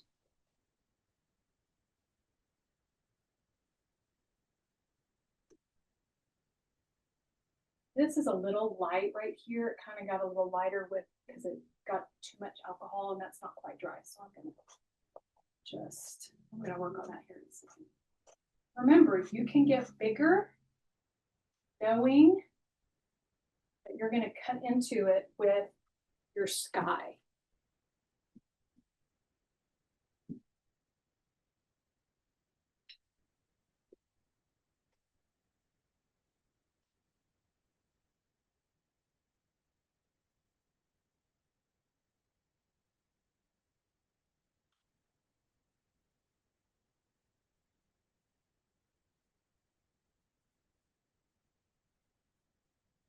I'm going to take some sky color. This is a really light blue. I'm going to start marking and working. So I have these larger areas where I pulled that pastel down. You can see that there's a little bit of paint. It's a much lighter value because there wasn't quite as much on the brush. I'm going to actually go into those areas, making small little marks to indicate some of those leaves and how palm trees kind of grow.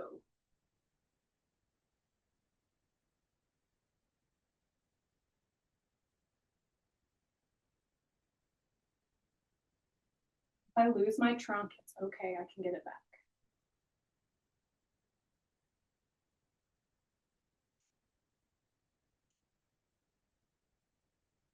So you can see how I've created the look of those fronds by negatively painting with my sky into the shapes I created on my trees.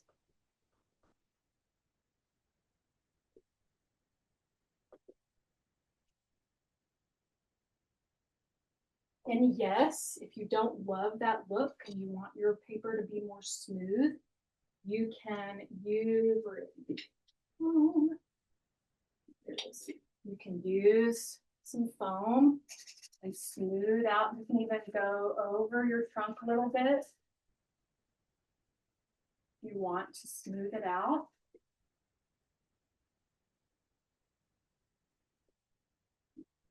I wouldn't smooth the closest to the tree because that's going to blend that light pastel over, and that's going to take out all of those fun little marks that you've made. You can go over your dark pastel, and then I can go back over it again. If I lost the trunk a little bit, go over it, get it back.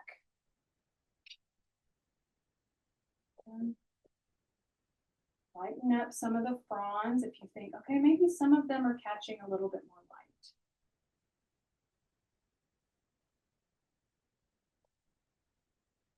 I wouldn't do this to every single part of the palm tree, because some of the palm trees, if you'll see in that photograph, I mean, some of it's a dark, this is a dark picture. But some of them are receiving the same amount of light because they're all pointed in different directions, and it creates more depth and interest in your piece if it doesn't all have the same application of pastel and interest. And of course, we want to have our ground down here and our really bright. Let's make this really bright.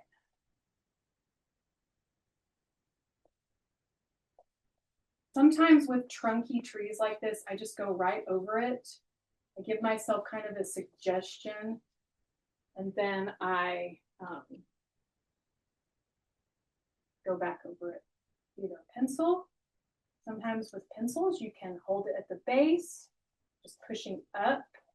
It doesn't work as great on palm trees because they don't have branches. If I wanted to make branches, I could push around. Anyway, this is messy beginning, but you can see how that's starting to form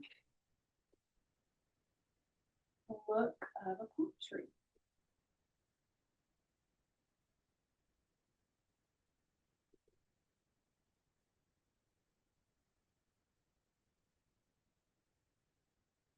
Really want there to be enough time for me to get to pastel mat and also cart. And so I'm going, now that you've seen, it's the same process. All the trees have kind of the same process. They just have different ways of putting the pastel on the paper, utilizing different mark making, different elbow and shoulder, sometimes wrist. If you get too wristy with your pastels, it can get kind of tedious. So I don't love to paint from my wrist. And so if you feel like you're getting too tedious, try to broaden your, let's see, you know what? I think I'm going to do the cart. Really bother my time. I like the cart methods most. I will show you, instead of working on the pastel mat with watercolor, I'm going to just show you that. But the cart is so unique in that I love the darker toned. Obviously, that's much darker than the UArt. And so we already have the mid value within our paper. So we are going to make the paper work for us. Okay? So whenever we're working with value, we all know that there's a very dark value, which is pure black, and a very light value that is pure white. And we want to work in that range between the darkest dark and our lightest light. And what we have here is the middle of that range. So we can work on either side, almost growing out to light and out to dark on this paper. It will make more sense when I do it. Okay. I'm going to start with a very dark green hard pastel here. And I am using actually one of the specific photographs. I'll show it to you as more of my reference. It is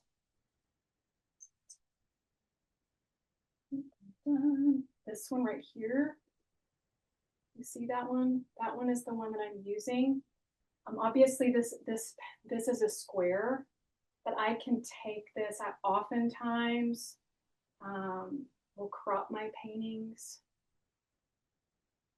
like that for this piece. But I'm going to be looking at the darks here of the trunks. And I'm going to start painting. We're going to just go as quickly as we can. Actually, that's black. That's not green.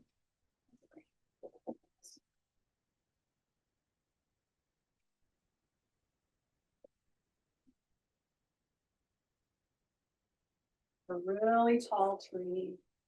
There's several trees here.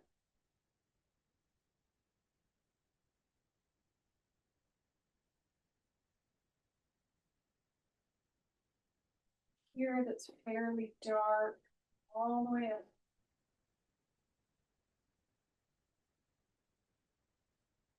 So here you'll notice that there's not a lot of pastel that's coming off of the paper. Lacarte and really other papers, they all receive the pastel in a different way. So I find you have to push a little bit harder. My pressure is a little bit harder on Lacarte than it is on UArt because it's not quite as sandy. It doesn't abrade the pastel in quite the same way. Looking at the shadows in this piece, there's kind of a shadow that goes right here. Paint that in. Painting these shadows in. There's some distant trees off here in the background. Lots of little trunks.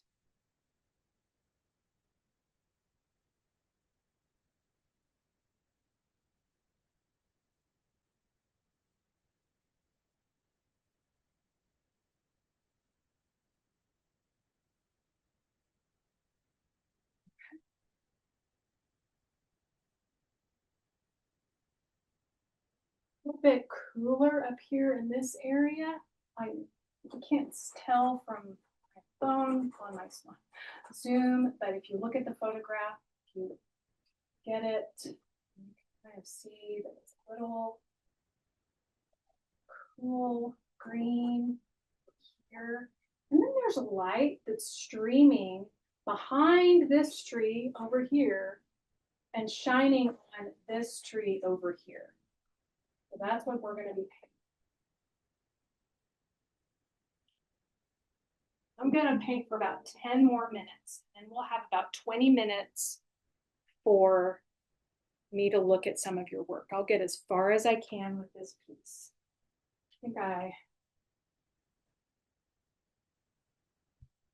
So instead of going from darkest to lightest, I already have my middle value here, the one that I would put in if I was painting the way that I did on UArt, which is that very light value. So on Lacarte, I like to establish my lightest lights, and then I can know the range that I'm in. So in this case, I'm going to start putting in the light earlier on.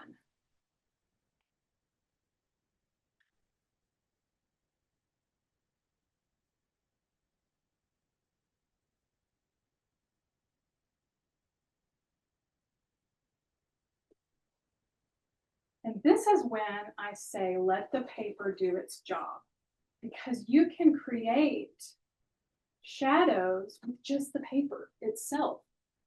You can see that right here. Obviously that trunk is not quite big enough at the base.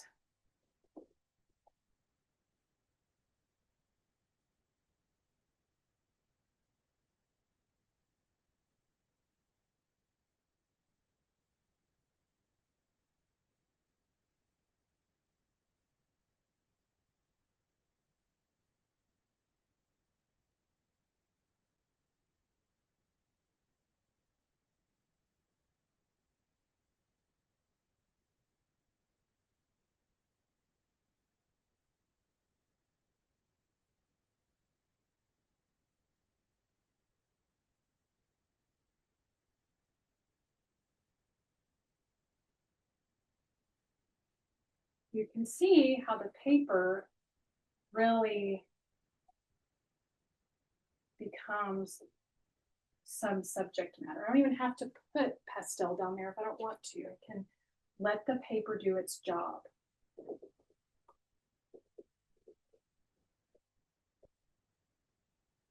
Now I know that this middle area especially is going to have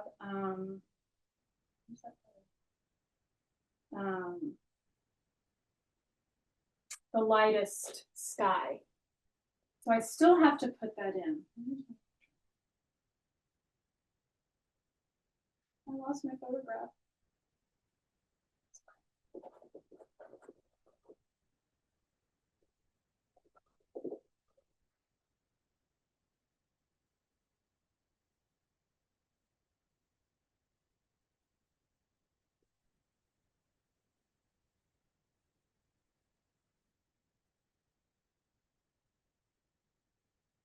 Art is really fun. It's a fun paper to work on. If you want to get a little, here we go. Obviously, this is a long way to go, but I'm going to also show you I can start to carve into it. Using the paper to negatively paint the shapes, to soften those edges. I don't even have to paint a tree over there. I can just paint sky holes and mark in it. So much fun. Here's that really nice pumicey Townsend. I love this color. It's a really nice warm color.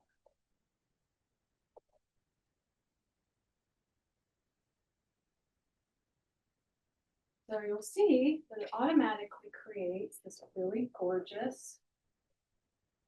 I worked kind of almost backwards.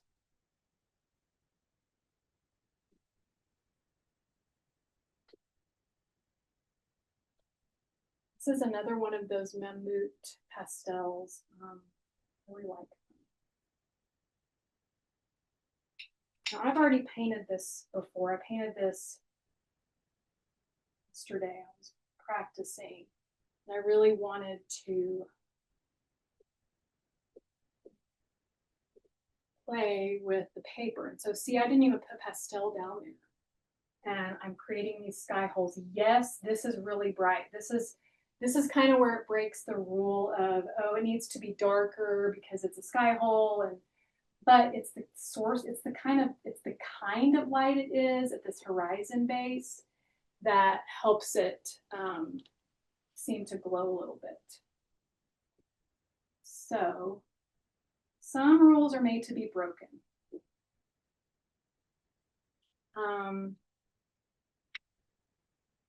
See, now this is where I cannot pull this out because I don't want to wet down the surface. What I can do is use those tools that I mentioned. These are so fun with Lacarte because I can almost smear some of that pastel to soften edges to create more of a glowing effect. If you do that, so I'm putting this very light pastel on. If I were to go over here, it's going to mark that lighter color. So wipe off this palette thing. I don't know what it's called. Palette thing. Another aspect of trees, and I'm almost done. We're gonna critique here in a second. This is the one that I did yesterday. This is the same painting. I want you to notice on this piece the orange on the tree trunks. So tree trunks in the light are not white, usually, unless it's an aspen tree, which is in Colorado. Do they have aspens in like North Carolina? I'm not sure, actually. I don't know. But trees in sunlight, if you really look, especially at that evening light that is really, really warm, they're oftentimes very orange in the light. And that's going to really help you get some really beautiful effects of light on trunks. You can see here how I cut in All of this right here is just raw paper. I did actually, you can use workable fixative on the card if you spray it far enough away that you're not totally saturating the paper. So I did a little bit. I thought it was a little light. I wanted almost to have a vignette effect around. And so I kind of sprayed the corners of the piece to kind of trick the eye a little bit. It's really hard to tell unless you're in person. But this was such a fun piece to make. And you can see how different and almost soft and glowing this Le Carte paper, utilizing these techniques, creates in these trees. And so that is how I would start it. Okay. And I know, I'm so sorry I did not get to the pastel mat. This is my very messy pastel mat practice yesterday with watercolor. This is a scene that I've painted 10,000 times. This is my husband's family cabin in Ruidoso, New Mexico. It is a beautiful area in the canyon. This is the painting. I don't know that if I didn't put this one in Padlet, I'll put it in there. This is the Rio Ruidoso River, and all of this is watercolor.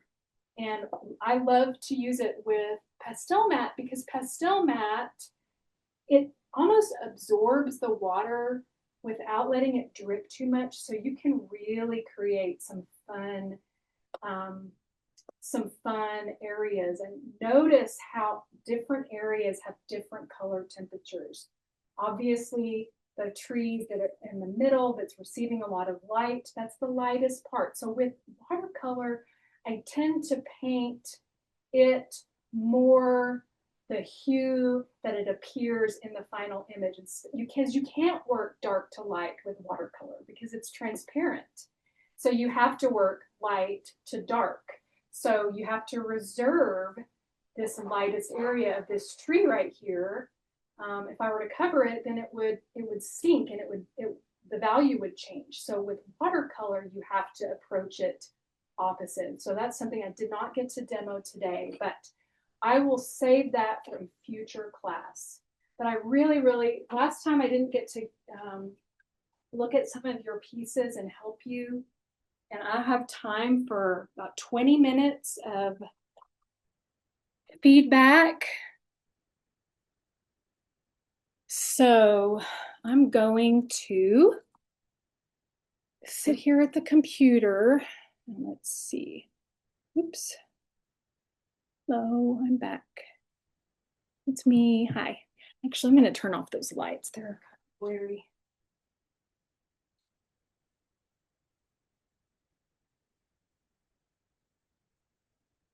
Oh, it's getting kind of hot. There we go. See, I have this like floppy microphone. I need to figure out a way. I don't know what to do with it. Does anybody have experience with these Rode 2 mics? It's the one that Google told me was the best. Okay. Let's see, I'm looking at, oh, Becky, I'm so glad that you learned a lot. Yes, Claudia, pastel mat does take watercolor. I'm so glad that you enjoyed it. Thank you, thank you. Okay, I'm gonna look at Padlet. Oh my gosh, look at all of the beautiful work. Everybody, let's share. I'm just gonna share my screen. Look at all of these gorgeous paintings, everybody. Everybody worked so hard. I can really see, I love great pine trees.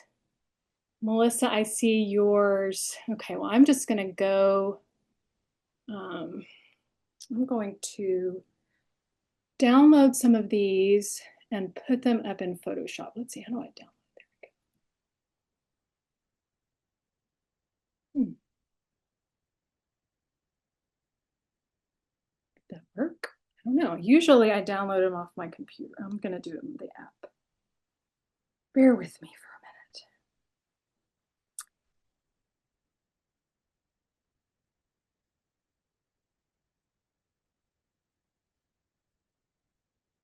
Excuse me.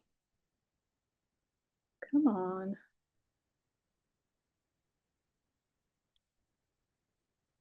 Y'all just keep working if you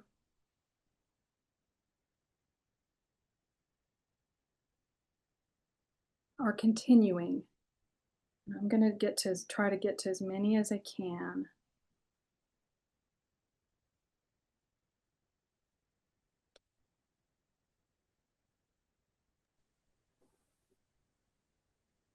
It'll take me a few minutes to get some of them into the computer, into my Photoshop program.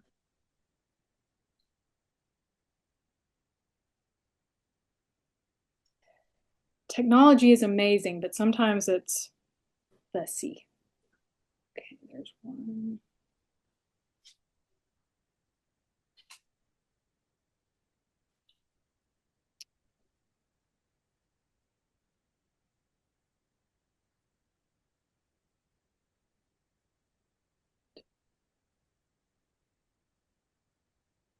I need to clean out my downloads file on my computer. It's a little ridiculous.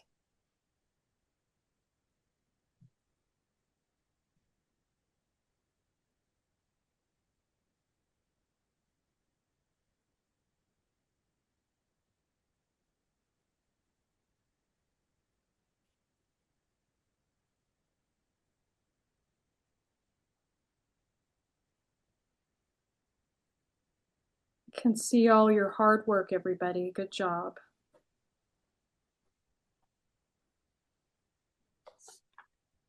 I hope you all learned a lot. I learned stuff. I learn something every time I pick up a pastel. You have to be brave to be a painter, and all of you are really brave for showing up and trying something new.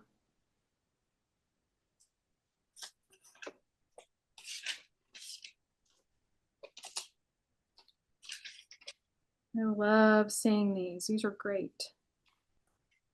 I'm not going to get to every single one of them. What I am going to do, though, is I will make comments on everybody's on Padlet, so you'll be able to read it. Please also feel free for you guys. You guys can encourage each other too, and make comments on for each other. Always it's helpful. Sometimes we as artists, we're alone all the time. We're alone in our studios, in our own minds. I'm always willing. I think it was my last, stop it, computer. It was my last class that I think I was painting clouds, and you guys told me that there was a face in my trees or something. And I appreciated that because I don't always see those things. We all need a little bit of help, right? I'm still putting things in Photoshop, so just bear with me. It takes a few minutes.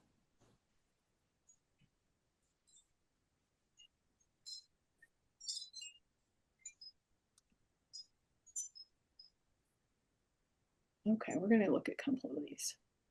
I just put in the first few that I saw. Let's see. Am I sharing? Can y'all see Photoshop, or what are y'all seeing? Are y'all seeing Padlet?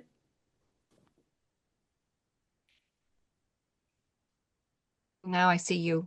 Okay. Hi. Okay. Okay, there we go. There's Photoshop. Okay.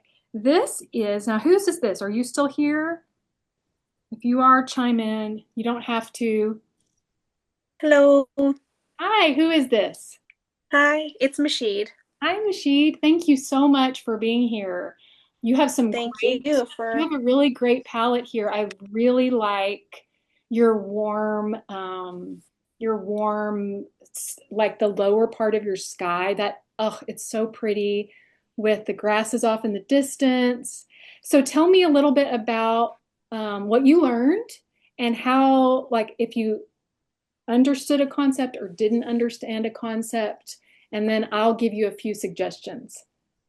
Yeah, so I think the biggest thing for me is I have a tendency to view everything as very flat, but the way you described the branches, especially like the lower branches, probably reaching out and being hit by the sun, especially like the suckers, sort of, I'm just imagining how that sort of like branches forward and trying to think of things in a three-dimensional space instead of in a flat, the left and right side of the tree, Right. but just the front of the tree as well. Yeah, we have to paint 3D objects on a 2D surface.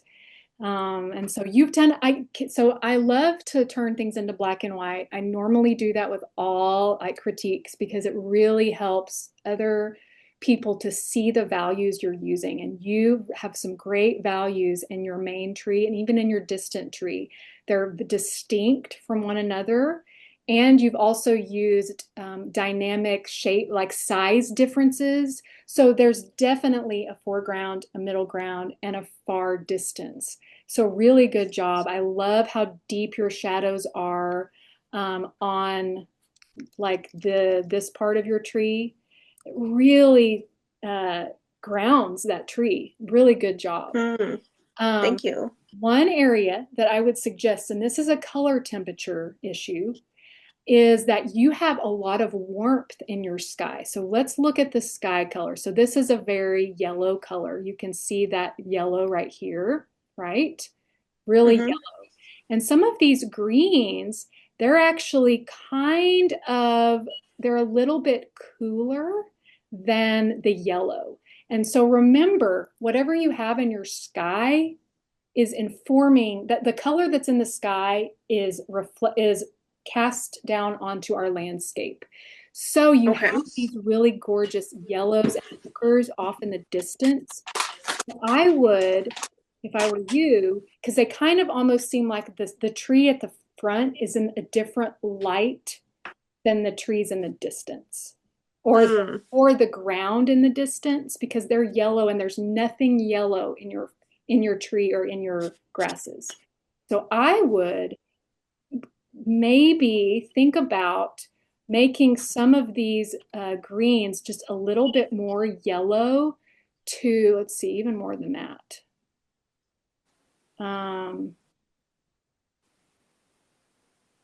To reflect kind of what the sky is doing to the land. So does that make sense? Yeah, so like if I'm working with like a limited palette, would it just make sense to like pull some of like the kind of like grassy distance if I were to put that in the tree? Well, would that be better? What you could do is you could also put a little bit of this green back here. Oh. So it seems like the same painting from foreground to distance. Oh, so it's tying them together. I love it's like you got it. But you did a really good job with your shapes. I can see how you carved back into your tree. You definitely have 3, maybe 4 values going on in your tree, and it really has volume. So really good job. Thank you. So should I take any of the value or the colors that are in the foreground tree and put them in that background bush, or is that fine as it is? I think it's fine as it is. I mean, you have I always say if you have one color somewhere, put it somewhere else too. And there is purple in that distant tree. So that could be a fun way to put maybe a little bit of purple in your foreground as flowers. Oh, like maybe flowers. Okay, yes, yeah, that makes sense. The color harmony of the whole painting goes together. Okay. That makes a lot of sense. Thank you. Good. You're welcome. Really great. Okay. Now, whose is this? Let's see. I don't know. Let me me see if I can see who it is in the Padlet. This is Carrie Ann. Carrie Ann. I don't know if you're still there. Hi. Tell me about your painting.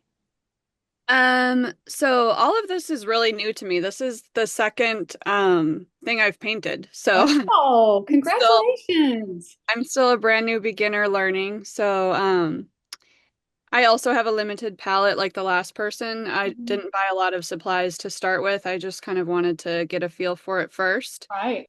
So I've been learning a lot about value from you and trying to use what I have to convey that in the images. And some of the challenges I find I'm having are just angling the pastel, like what direction to put the lines and things like that. I think I kind of end up with just muddles sometimes without a lot of form. So that was one challenge that I had today. So what materials are you using here? Like what kind of pastels do you have? So I have a set of harder pastels that are the Mungyo or something. Oh, yes. Like from Amazon. And then I have a Sennelier 30 mixed set. So I have soft and hard. Oh, good. So you have, I mean, the hard thing about buying a set before you really start to, I always say curate your pastel palette because obviously sets that we buy, they're not going to have all the values of a certain hue. And unless you're buying a full set of pastels, which I've never done, I've never purchased a full set of pastels, then you're not going to get every value of every hue that's out there. And so it kind of depends on your environment. I mean, obviously, some pastel manufacturers, they make a Southwest set and a Northeast set, and they're different colors for those different regions because different regions have different types of plants, especially if you're a landscape painter. And so one great thing to do is really go to Dakota Pastels if you're wanting to keep pursuing, take a picture of what you have, turn that picture into black and white. Okay. And then see if are all of the pastels the same value? Do they all look the same amount of gray? Are there some that are a little bit lighter and some that are a little bit darker? And do you need more of one of those things? Usually, pastel sets have a lot of mid value, but not a lot of lights and not a lot of darks, usually. And so that's where you, instead of just blindly buying stuff, which I don't like to do, and I don't like to tell my students to do that because pastel painting is expensive, the paper is expensive, the pastels are expensive. But if you know what you're missing and where to go from there, then you can be more financially frugal about it, which I think is really important, especially for, I mean, all of us, right?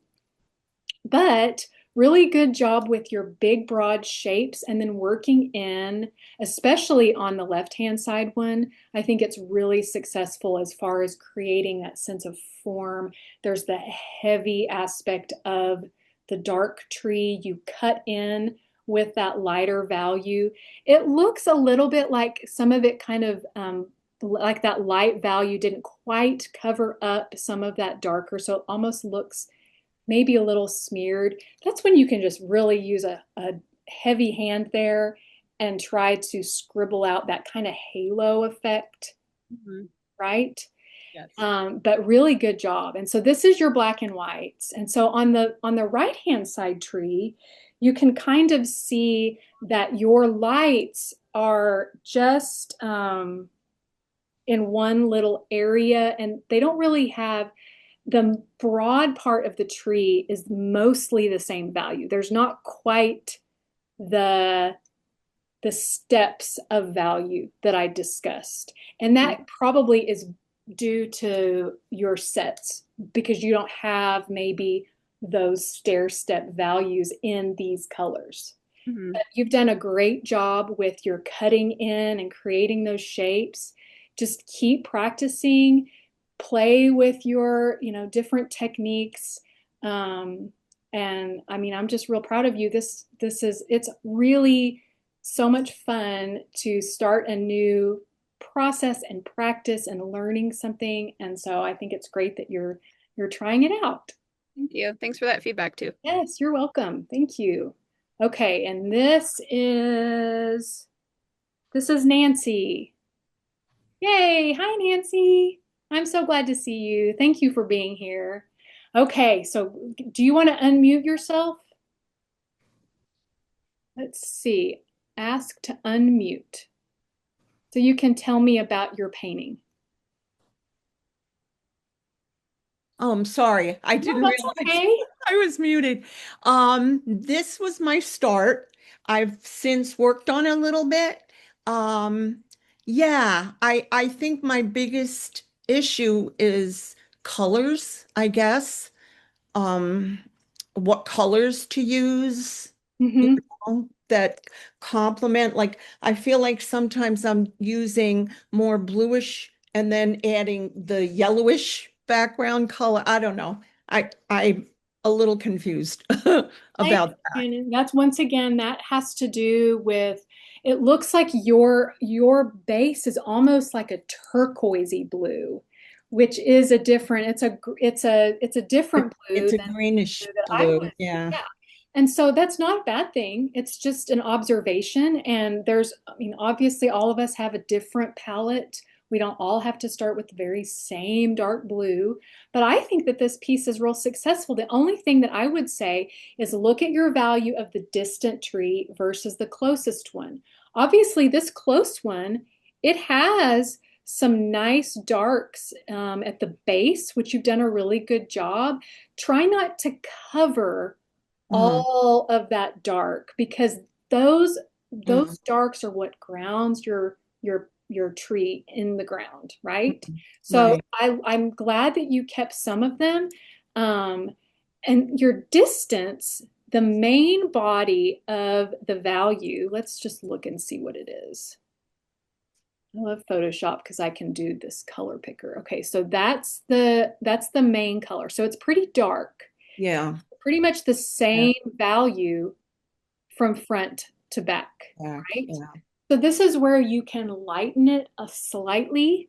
Sometimes you can even do that. Let's see. I'm just gonna pick like a lighter. Let's pick something slightly different. And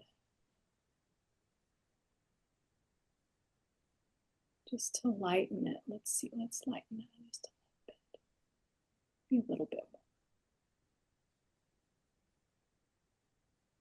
So it creates. Got it. Okay. So you can see that they're a little bit different. A little bit lighter. But Yeah. I think I don't mind the colors you picked. Be careful not to almost over scumble your colors in the foreground. I Right. always like, there was somebody I saw, it was a reel on Instagram, and it was a lady painting, and she had a great comment. She said, "Don't pet your work." Which I thought was such a great way Yeah, of that is a good saying, point. don't keep if something isn't right, sometimes you need to knock it off, knock off that pastel or add alcohol to kind of Got ground it. it Like again. brush it off or Yeah. something. Yeah. Yeah.